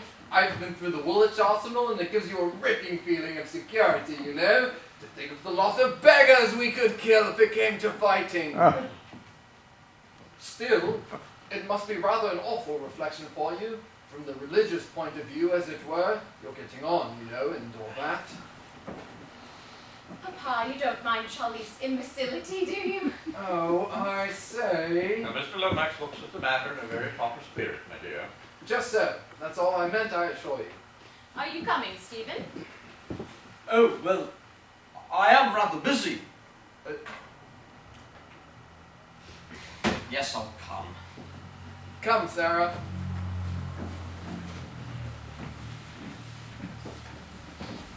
Why are we two coming to this worst department of hell? That is what I ask myself. I have always thought of it as a sort of pit where lost creatures with blackened faces stirred up smoky fires and were driven and tormented by my father. Is it like that, Dad? But, my dear, it is a spotlessly clean and beautiful hillside town. With a Methodist chapel? Oh, please do say there's a Methodist chapel. There are two. A primitive one and a sophisticated one. There is even an ethical society, although it is not much patronized, as my men are all strongly religious. In the high explosives shed, they object to the presence of agnostics as unsafe. And they don't object to you. Do they obey all your orders? Oh, I never give them any orders. Whenever I speak to one, it's simply, well, Jones, is the new baby doing well? And has Mrs. Jones made a good recovery? Nicely, sir. Thank you. And that's all. But Jones has to be kept in order. How do you maintain discipline among your men? I don't. They do. You see, the one thing that Jones won't stand is any rebellion from the man under him, or any assertion of the social equality between the wife of a man with 4 shillings less a week than himself and Mrs. Jones. Now, of course, they all rebel against me theoretically, but practically every man of them keeps the man just under him in his proper place. I never meddle with them. I never bully them. I don't even bully Lazarus. I say that certain things are to be done, but I never order anyone to do them. I don't say, mind you, that there is no ordering about, or snubbing, or even bullying. The men snub the boys and order them about. The artisans snub the unskilled laborers. The foremen drive and bully both the artisans and the laborers. The assistant engineers find fault with the foremen, the engineers drop on the assistants. And the clerks all have tall hats and hymn books and set the proper social tone by refusing to associate on equal terms with anybody. The result is a colossal profit, which comes to me. You really are. Well, what I was saying yesterday. What was he saying yesterday? Oh, never mind. He thinks I have made you unhappy. Have I? Do you think that I can be happy in this vulgar, silly dress? I, who have worn the uniform. Do you understand what you have done to me? Yesterday I had a man's soul in my hand, set him in the way of life with his face to salvation. The moment we took your money, he turned back to drunkenness and derision. I will never forgive you that. If I had a child and you destroyed its body with your explosives, if you murdered Dolly with your horrible guns, I could forgive you if my forgiveness would open the gates of heaven to you. But to take a human soul from me and turn it into the soul of a wolf, that is worse than any murder. Does my daughter despair so easily? Can you strike a man to the heart and leave no mark on him?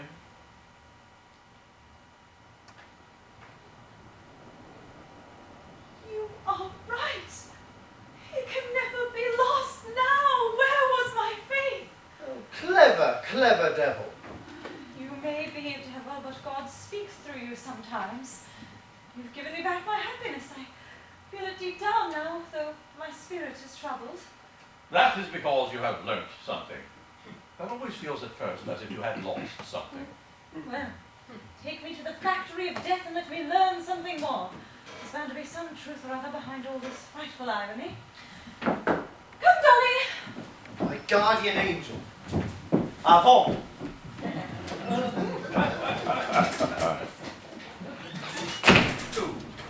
You must not mind Cusins, father. He is a very amiable, good fellow, but he is a Greek scholar and naturally a little eccentric. Just so. Thank you, Stephen. Thank you.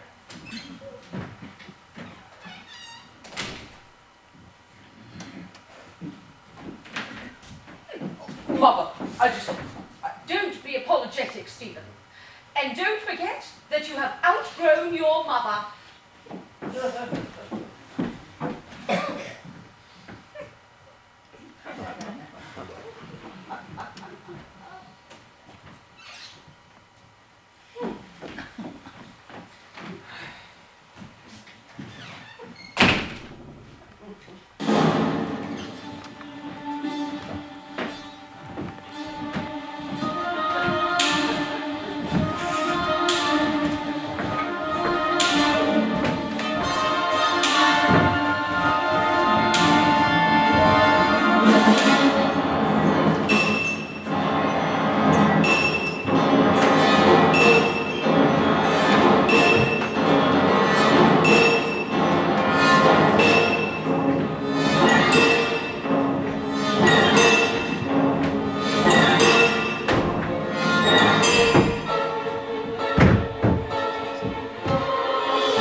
but a ray of hope. Everything's perfect, wonderful, real. It only needs a cathedral to make it a heavenly city instead of a hellish one. Have you found out whether they've done anything for old Peter Shirley? They found him a job as a gatekeeper and timekeeper. He's frightfully miserable, calls the timekeeping brain work, and says he isn't used to it. And he says his gate lodge is so splendid he's ashamed to use the rooms and skulks in the scullery. Poor Peter. Have you two seen the place? Why did you leave us? I wanted to see everything I was not intended to see, and Barbara wanted to make the men talk. Have you found anything discreditable? No. They all call him Dandy Andy and are proud of his being a cunning old rascal. But it's all horribly, frightfully, immorally, unanswerably perfect. Heavens, what a place! Did you see the nursing home? Did you see the libraries and schools? Did you see the ballroom and the banqueting chamber and the town hall? Have you got into the insurance fund, or the pension fund, the building society, the various applications of cooperation? Well, have you seen everything? Sorry I was called away. News from Manchuria. Good news, I hope. Oh, very. Another Japanese victory? Oh, I don't know which side wins, does not concern us here. No, the good news is that the aerial battleship was a tremendous success. At the first trial, it wiped out a fort with 300 soldiers in it. Dummy soldiers? No, the real thing.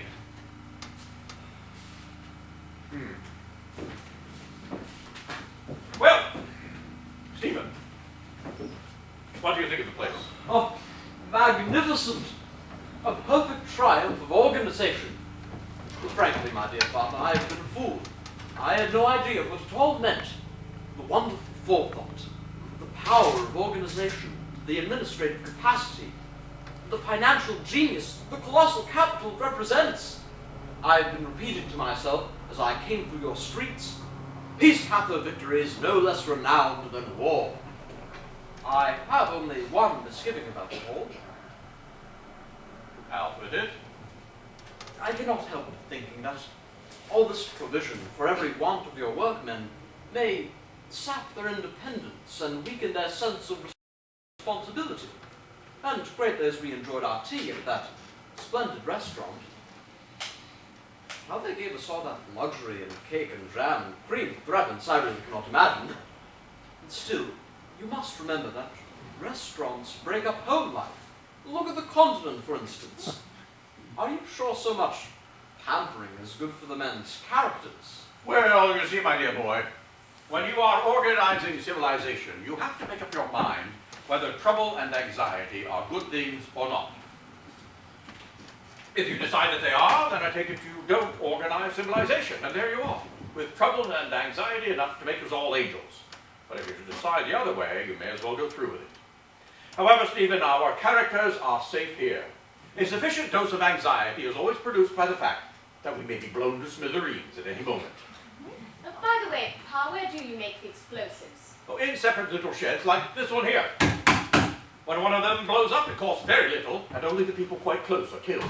My good fellow, you needn't get into a state of nerves. Nothing is going to happen to you. I suppose it wouldn't be the end of the world if anything did. A little British pluck is what you want, old chap. Anything wrong, Milton? Gentleman walked into the high explosive shed and lit a cigarette, sir. That's all. Ah, just so. Do you happen to remember what you did with the match? Oh, come on, not a fool. I took jolly good care to blow it out before I chucked it away. Top of it was red hot inside, sir. Well, suppose it was. I didn't chuck it in any of your messes. Think no more of it, Mr. Lomax. By the way, would you mind lending me your matches? Certainly. Thank you. You know, these high explosives don't go off like gunpowder, except when they're in a gun. When they're spread loose, you can put a match to them without the least risk. They just burn quietly like a bit of paper. Did you know that, Undershaft? Have you ever tried? Not on a large scale, Mr. Lomax. Milton will give you a sample of gun cotton when you are leaving your farm. You ask him, you can experiment with it at home. Milton will do nothing of the sort. I suppose it's your business to blow up the Russians and the Japs, but really you might stop short of blowing up Fort Charlie. My ownest, there is no danger. Andrew! You shouldn't have let me see this place! Why not, my dear? Never mind why, you shouldn't have, that's all. To think of all that being yours, and that you've kept it to yourself all these years. It does not belong to me. I belong to it. It is the Undershaft inheritance. It is not. Your ridiculous cannons and that noisy banging factory may be the Undershaft inheritance, but all that plate and linen, all that furniture, and those houses and orchards and gardens, they belong to us. They belong to me. They are not a man's business. I won't give them up. You must be out of your senses to throw them all away, and if you persist in such folly, I will call in a doctor. Where did you get the flowers, my dear? Your men presented them to me in your William Morris Labour Church. Oh, it only needed that. A Labour church. Yes, with Morris's letters in Morris's words in mosaic letters, 10 feet high round the dome. No man is good enough to be another man's master. Oh, the cynicism of it. Yes, it shocked them at first, I'm afraid, but now they think no more of it than the 10 Commandments in church. Andrew, you were trying to put me off the subject of the inheritance with profane jokes. Well, you shan't. I do not ask for it any longer for Stephen. He has inherited far too much of your perversity to be fit for it. But Barbara has rights as well as Stephen. Why should not Adolphus succeed to the inheritance? I could manage the town for him, and he can look after the cannons if they are really necessary. I should ask for nothing better if Adolphus were a foundling. He is just the sort of new blood that is wanted in English business. But he is not a foundling, and there's an end of it. Not quite. I think, mind, I'm not committing myself in any way as to my future course, but I believe the foundling difficulty can be got over. What do you mean? Well, I have something to say which is in the nature of a confession. Confession? Yes, a confession. Listen, all. Until I met Barbara, I thought myself, in the main, an honourable, truthful man, because I wanted the approval of my conscience more than I wanted anything else. But the moment I saw Barbara, I wanted her far more than the approval of my conscience. Adolphus! Oh, it is true. You accused me yourself, Lady Brit, of joining the army to worship Barbara. And so I did. She bought my soul like a flower on the street corner, but she bought it for herself. What, not for Dionysus or another? Dionysus and all the others are in herself. I adored what was divine in her, and was therefore a true worshipper. But I was romantic about her too. I thought she was a woman of the people, and that a marriage to a professor of Greek would be far beyond the wildest social ambitions of her rank. Adolphus! Well, when I learned the horrible truth, What do you mean by the horrible truth, pray? she was enormously rich, that her grandfather was an earl, that her father was the Prince of Darkness, and that I was only an adventurer trying to catch a rich wife. Well, then I stooped to deceive about my birth. Your birth? Now, Adolphus, don't dare to make up a wicked story for the sake of these wretched cannons. Remember, I have seen photographs of your parents, and the Agent General for Southwestern Australia knows them personally and has assured me that they are most respectable married people. Well, so they are in Australia, but here they are outcasts. Their marriage is legal in Australia, but not in England. My mother is my father's deceased wife's sister, which in this island consequently makes me a foundling. Is the subterfuge good enough, Machiavelli? Pity. This may be a way out of the difficulty. Stop! A man can't make cannons any the better for being his own cousin instead of his proper self. You are an educated man, now that is against the tradition. Once in 10,000 times it happens that the schoolboy is a born master of what they are trying to teach him. Greek has not destroyed my mind, it has nourished it. Besides, I did not learn it in English public school. Well, I can't afford to be too particular. You have cornered the market on foundlings. Let it pass. You are eligible, Euripides. You are eligible. Dolly, yesterday when Stephen told us about the tradition, you became very silent, and you've been strange and excited ever since. Were you thinking of your birth then? And when the finger of destiny suddenly points at a man in the middle of his breakfast, it makes him thoughtful. So, you've had your eye on the business, young man, have you? Take care. There is an abyss of moral horror between me and your accursed aerial battleships. Never mind the abyss for the present. Let us settle the practical details, and you can leave your final decision open. Now, you know you'll have to change your name. Do you object to that? Would any man named Adolphus, any man called Dolly, object to being called something else? Good. Now, as to money, I propose to treat you handsomely from the beginning. You shall start at 1,000 a year. 1,000? You dare offer a miserable 1,000 to the son-in-law of a millionaire? Oh no, by heavens, Machiavelli, you shall not shoot me. You cannot do without me, and I can do without you. I will have 2,500 a year for 2 years. If at that time I am a failure, I go. If I am a success and I stay on, you must give me the other 5,000. What other 5,000?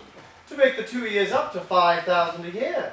The 2,500 is only half pay in case I were to turn out a failure. The third year I shall have 10% of the profits. Why, man, you know what my profits are? Enormous, I hope. Otherwise I shall require 25%. Oh, Mr. Cusins, this is a serious matter of business. You are not bringing any capital into the concern. What? No capital? Is my mastery of Greek no capital? My access to the subtlest thought, the loftiest poetry entertained by humanity, no capital? My character, my intellect, my life, my career, what Barbara calls my soul, are these no capital? Say another word and I double my salary. Oh, big reasonable. Mr. Undershaft, you have my terms. Take them or leave them. Very well. I note your terms, and I offer you half. Half? Half?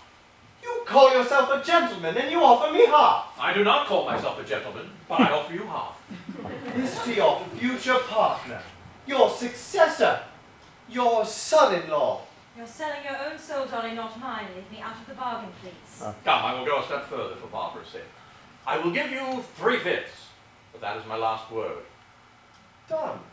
Done in the eye? Why, I only get 800, you know. By the way, Mac, I am a classical scholar, not an arithmetical one. Is 3/5 more than half? Or less? More, of course. I would have taken 250. How you can succeed in business when you are willing to pay all that money to a university don who is obviously not worth a junior clerk's wage as well. What will Lazarus say? Lazarus is a gentle romantic who cares for nothing but string quartets and stalls in fashionable theatres. He will get the credit for your rapacity in money matters, as he has hitherto gotten the credit for mine. You are a shark of the first water, Euripides. So much the better for the firm. Is the bargain closed, Dolly? Does your soul belong to him now? No, the price is settled, that is all. The real tug-of-war is still to come. What of the moral question? There is no moral question in the matter at all, Adolphus. You must simply sell cannons and weapons to people whose cause is right and just, and refuse them to foreigners and criminals. No, none of that. You must keep the true faith of an armorer, or you don't come in here. What on earth is the true faith of an armorer? To give arms to all men who offer an honest price for them, without respect of persons or principles, to all sorts and conditions, all nationalities, all faiths, all follies, all causes, and all crimes. The first Undershaft wrote up in his shop, "If God gave the hand, let not man withhold the sword." The second wrote up, "All have the right to fight, none have the right to judge." The third wrote up, "To man the weapon, to heaven the victory. Now, the fourth had no literary turn, so he didn't write up anything. But he did sell cannons to Napoleon right under the nose of George III. The fifth wrote up, peace shall not prevail save with a sword in her hand. Now, the sixth, my master, was best of all. He wrote up, nothing is ever done in this world until men are prepared to kill one another if it is not done. After that, there was nothing left for the seventh to say. So he wrote up, simply, unashamed. My good Machiavelli, I shall certainly write something up on that wall. But being as it will be in Greek, you will not be able to read it. As to your armorer's faith, if I take my neck out of the noose of my own morality, I will not be putting it in the noose of yours. I will sell cannons to whom I please, and refuse them to whom I please. So there. From the moment that you become Andrew Undershaft, you will never do as you please again. Don't come in here lusting for power, young man. If power were my aim, I would not come here for it. You have no power. None of my own, certainly. I have more power than you. More will. You do not drive this place. It drives you. What drives this place? A will, of which I am a part. Father, do you know what you're saying? Or are you laying a snare for my soul? Do not pay attention to his metaphysics, Barbara. This place is run by the most rascally part of society. The money hunters, the pleasure hunters, the military promotion hunters. And he is their slave. Not necessarily. Remember the armorer's fate. I will take an order from a good man as cheerfully as from a bad one. If you good people prefer preaching and shirking to buying my weapons and fighting the rascals, well then don't blame me. I can make cannons. I cannot make courage and conviction. Ha! You tire me, Euripides, with your morality mongering. Ask Barbara, she understands. Tell her, my love, what power really means. Well, before I joined the Salvation Army, I was in my own power, and the consequence was I never knew what to do with myself. After I joined, I had not enough time for all the things I had to do. Just so. And why was that, you suppose? Yesterday, I should have said because I was in the power of God. But you came and you showed me that I was in the power of Bodger and Undershaft, and today I feel... How can I put it into words? I stood on the rock I thought eternal, and without a word of warning, it reeled and crumbled under me. I was safe with an infinite wisdom watching me, with an army marching to salvation with me. And in a moment, at the stroke of your pen in a checkbook, I stood alone, and the heavens were empty. Come, my daughter. Don't make too much of your little tin pot tragedy. What do we do here? When we spent years of work and thought, and thousands of pounds of solid cash on a new gun, or an aerial battleship that turns out just a hair's breadth wrong after all. Scrap it. Scrap it without wasting another hour or another pound on it. So you have made for yourself something that you call a morality, or a religion, or a whatnot. But it doesn't fit the facts. Scrap it. Scrap it and get one that does fit. That is what is wrong with the world at present. It scraps its old steam engines and dynamos, but it won't scrap its old prejudices, and its old moralities, and its old religions, and its old political constitutions. Don't persist in that folly. If your old religion broke down on you yesterday, get a newer and a better one for tomorrow. How gladly I would take a better one to my soul, but you offer me a worse one. Justify yourself. Show me some light in the darkness of this dreadful place, with its beautifully clean workshops and respectable workmen and model homes. Cleanliness and respectability need no justification, Barbara. They justify themselves. I see no darkness here, no dreadfulness. In your shelter, I saw poverty, misery, cold, and hunger. You gave them bread and treacle and dreams of heaven. I get them from 30 shillings a week to 12,000 a year. They have to find their own dreams, but I look after the drainage. And their souls? I saved their souls just as I saved yours. You saved my soul. What do you mean? I fed you, clothed you, and housed you. I saw to it that you should have enough money to live handsomely, more than enough, so that you could be wasteful, careless, and generous. That saved your soul from the 7 deadly sins. The 7 deadly sins? Yes, the deadly 7. Food, clothing, firing, rent, taxes, respectability, and children. Nothing can lift those 7 millstones from man's neck but money, and the spirit cannot soar until the millstones are lifted. Well, I lifted them from your spirit. I enabled Barbara to become Major Barbara, and I saved her from the crime of poverty. Do you call poverty a crime? The worst of crimes. Poverty blights whole cities, spreads horrible pestilences, strikes dead to the very soul all who come within sight, sound, or smell of it. What you call crime? It's nothing. A murder here, a theft there, a blow now and a curse then. What do they matter? They are the accidents and illnesses of life. There are not 50 professional criminals in all of London, but there are millions of poor people, abject people, dirty people, ill-fed, ill-clothed people. They poison us, morally and physically. They kill the happiness of society. They force us to abandon our own liberties and to organize unnatural cruelties for fear that they should rise up against us and drag us down into their abyss. Only a fool fears crime. We all fear poverty. You speak of your half-saved ruffian from West Ham. You accuse me of dragging his soul back to perdition. Well, you bring him here to me, and I will drag his soul back to salvation for you, not by words and dreams, but by 38 shillings a week, a sound house in a handsome street, and a permanent job. Within 3 weeks, he'll have a fancy waistcoat. Within 3 months, he'll have a tall hat and a chapel sitting. By the end of the year, he'll shake hands with a duchess at a Primrose League meeting and join the Conservative Party. And will he be the better for that? You know he will. Don't be a hypocrite, Barbara. He will be better fed, better housed, better clothed, and better behaved. And his children will be pounds heavier and bigger for it. That will be better than a cloth mattress in a salvation shelter, chopping firewood, eating bread and treacle, and being forced to kneel down from time to thank heaven for it. Needrill, I think you call it. It is cheap work, converting starving men with a Bible in one hand and a slice of bread in the other. Try your hand on my men. Their souls are hungry because their bodies are full. And leave the East End to starve. I was an East Ender. I moralized and starved, until one day I swore that I would be a full-fed free man at any cost, that nothing should stop me except a bullet. Not reason, nor morality, nor the lives of other men. I swore that thou shalt starve ere I starve, and with that word I became free and great. I was a dangerous man before I had my will. Now I am a useful, beneficent, kindly person.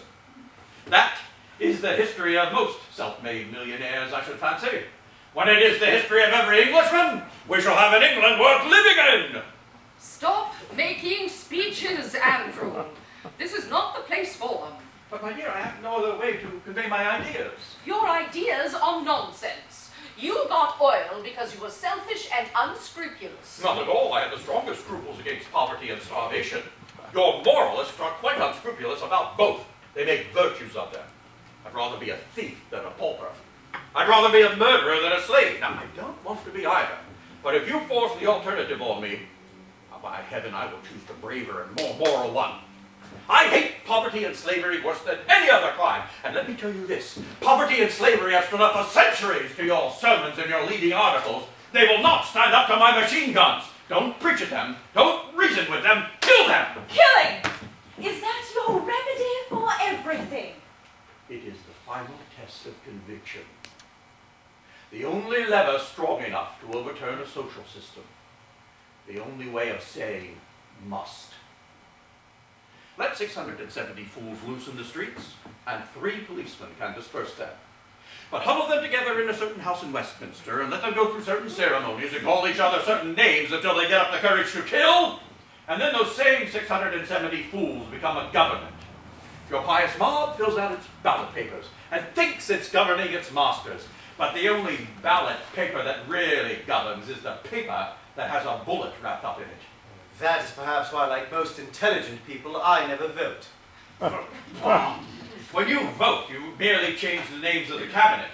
When you shoot, you pull down governments, abolish old orders and set up new. That is historically true, Mr. Learned Man, is it not? It is historically true. I loathe having to admit it. I repudiate your sentiments. I abhor your nature. I defy you in every possible way.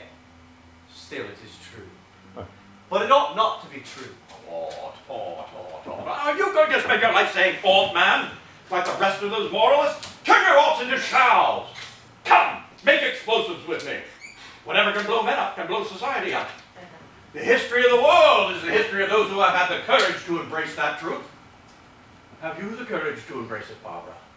Barbara, I positively forbid you to listen to your father's abominable wickedness. And you, Adolphus, ought to know better than to go about saying that wrong things are true. What does it matter whether they are true if they are wrong? Does it matter if they are wrong, if they are true? Children, come home instantly. Andrew, I am exceedingly sorry I allowed you to call on us. You are wickeder than ever. Come at once! It's no use running away from wicked people, Mamma. It is every use. It shows your disapprobation of them. It won't save them. I can see you are going to disobey me. Sarah, are you coming home or are you not?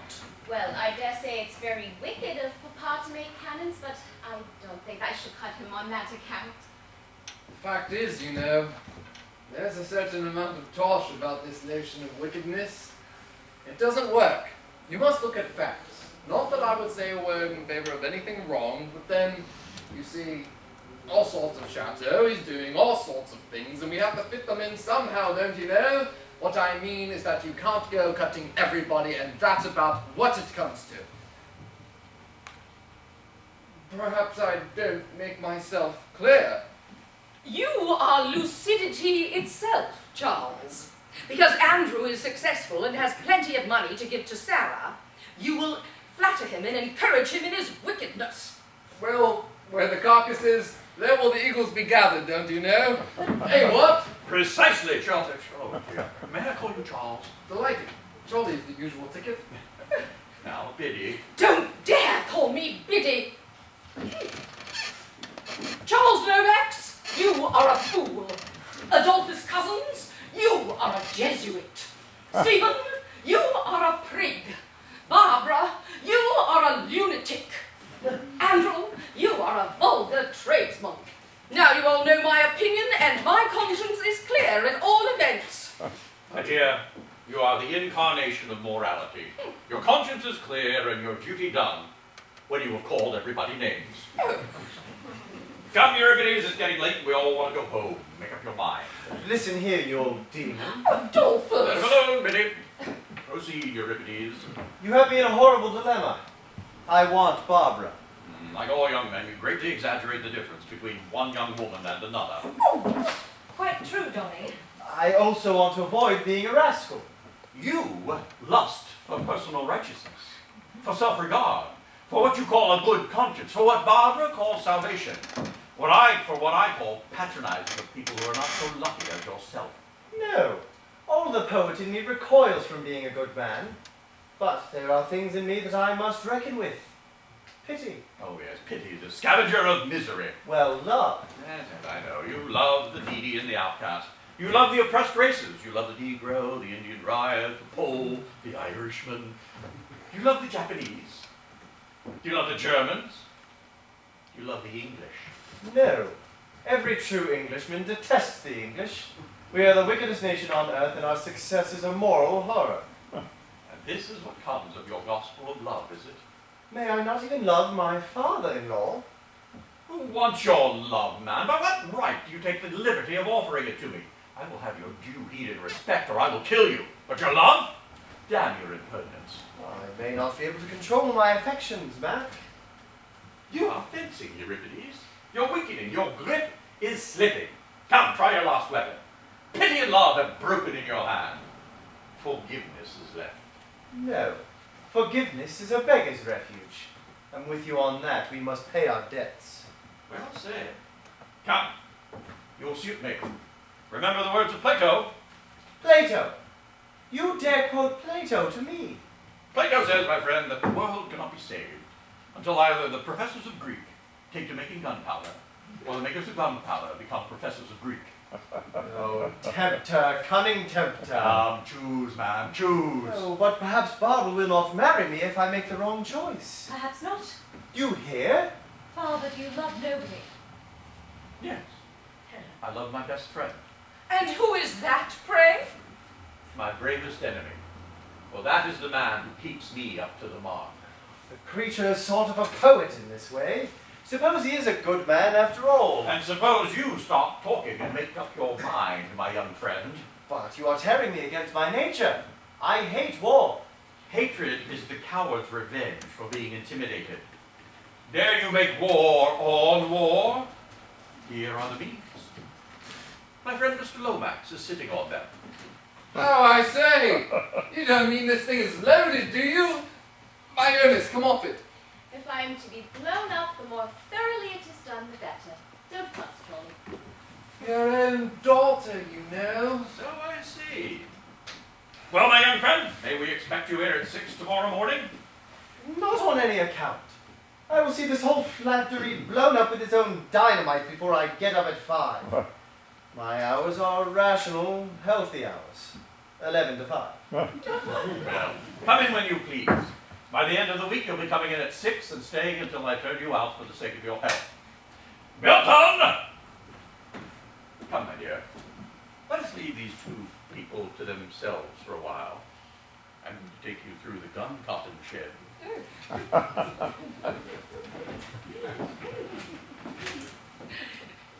Come, Charles. Come, Stephen. Bring Sarah. Oh, I say.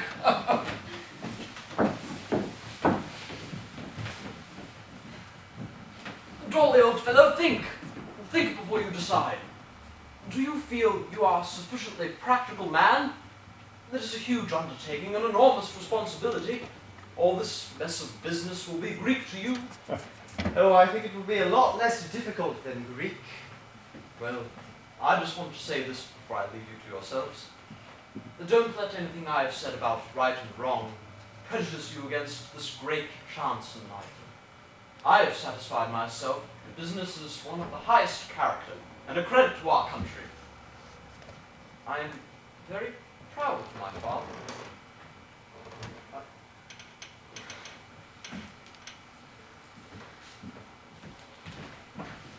Barbara, I'm going to accept this offer. I thought you would.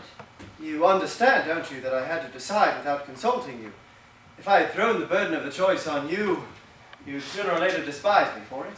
Yes, I did not want you selling your soul for me any more than for this inheritance. But it's not the sale of my soul that troubles me. I've sold it too often to care about that. I've sold it for a professorship. I've sold it for an income. I've sold it to escape being in prison for refusing to pay taxes, for hangman's ropes and unjust wars and things that I abhor. What is all human conduct but the daily and hourly sale of our souls for trifles? No, what I am now selling it for is neither money nor position nor comfort, but for reality and for power. You know that you will have no power and that he has none. Yes, but it is not for myself alone. I want to make power for the world. I want to make power for the world too, but it must be spiritual power. I believe all power is spiritual. These cannons will not go off by themselves. I have tried to make spiritual power by teaching Greek, but the world can never really be touched by a dead language or a dead civilization. The people must have power, and the people cannot have Greek. Now, the power that is made here can be wielded by all men. Power to burn women's houses down and kill their sons and tear their husbands to pieces. You cannot have power for good without having power for evil, too. Even mother's milk nourishes murderers as well as heroes. This power, which only tears men's bodies to pieces, has never before been so horribly abused as the intellectual power, the imaginative power, the poetic, religious power that can enslave men's souls. As a teacher of Greek, I gave the intellectual man weapons against the common man. I now want to give the common man weapons against the intellectual man. I love the common people. I want to arm them against the lawyer, the doctor, the priest, the literary man, the professor, the artist, and the politician who, once in authority, are the most dangerous, disastrous, and tyrannical of all the fools, rascals, and impostors. I want a democratic power strong enough to force the intellectual oligarchy to use its genius for good, or else perish. Is there no higher power than that? Yes, but that power can destroy the higher powers, just as a tiger can destroy a man. Therefore, man must master that power first. I admitted this when the Turks and the Greeks were last at war. My best pupil went on to fight for Hellas. My parting gift to him was not a copy of Plato's Republic, but a revolver and 100 Undershaft cartridges. The blood of every Turk he shot, if he shot any, is on my head as well as on Undershaft's. That act committed me to this place forever. Your father's challenge has beaten me. Dare I make war on war? I dare! I must! I will! Now is it all over between us? Silly baby Dolly, how could it be? Oh, then I owe for my drum! Take care, Dolly, take care. Oh, if only I could get away from you and from father and from it all, if I could have the wings of a dove and fly away to heaven. And leave me? Yes, you and all the other naughty, mischievous children of men. But I can't. I was happy in the Salvation Army for a moment. I escaped from the world into a paradise of enthusiasm and prayer and soul saving. The moment our money ran short, it all came back to Bodger. It was he who saved our people. He and the Prince of Darkness, my papa. Undershaft and Bodger, their hands stretch everywhere. When we feed a starving fellow creature, it is with their bread, because there is no other bread. When we tend the sick, it is in the hospitals they endow. As long as that lasts, there's no escaping them. Turning our backs on Bodger and Undershaft is turning our backs on life. But I thought you were determined to turn your back on the wicked side of life. There is no wicked side. Life is all one. And I never wanted to shirk my share of whatever evil must be endured, whether it be sin or suffering. I wish I could cure you of middle-class ideas, Dolly. Middle-class? A snub? A social snub to me from the daughter of a foundling. That is why I have no class, Dolly. I come straight out of the heart of the whole people. If I were middle class, I should turn my back on my father's business, and we should both live in an artistic drawing room. You reading the reviews in one corner, and I in the other at the piano playing Schumann. Both of us very superior persons, and neither of us a bit of use. Sooner than that, I would sweep out the gun cotton shed, or be one of Bodger's barmaids. Do you know what would have happened if you refused Papa's offer? I wonder. I should have given you up and married the man who accepted it. After all, my dear mother has more sense than any of you. I felt like her when I first saw this place. Felt that I must have it, that never, never, never could I let it go. Only she thought it was the houses and the kitchen ranges and all the linen and china, when it was really all the human souls to be saved. Not weak souls crying with gratitude for a scrap of bread and treacle, but full-fed, quarrelsome, uppish creatures, all standing on their little rights and dignities, and thinking that my father ought to be very obliged to them for making so much money for him. And so he ought. That is where salvation is really wanted. My father shall never throw it in my teeth again that my converts were bribed with bread.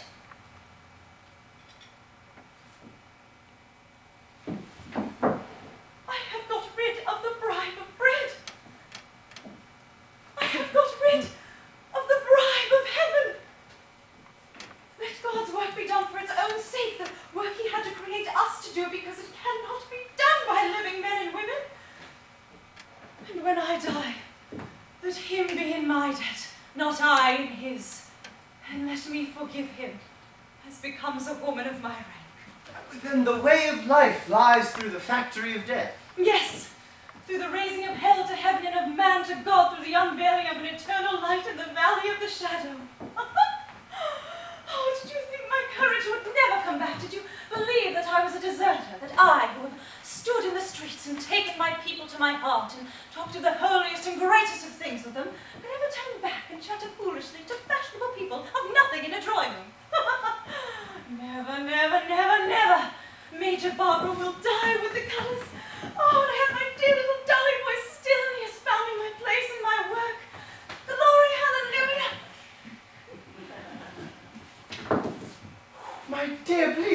my delicate health. I cannot handle as much happiness as you can.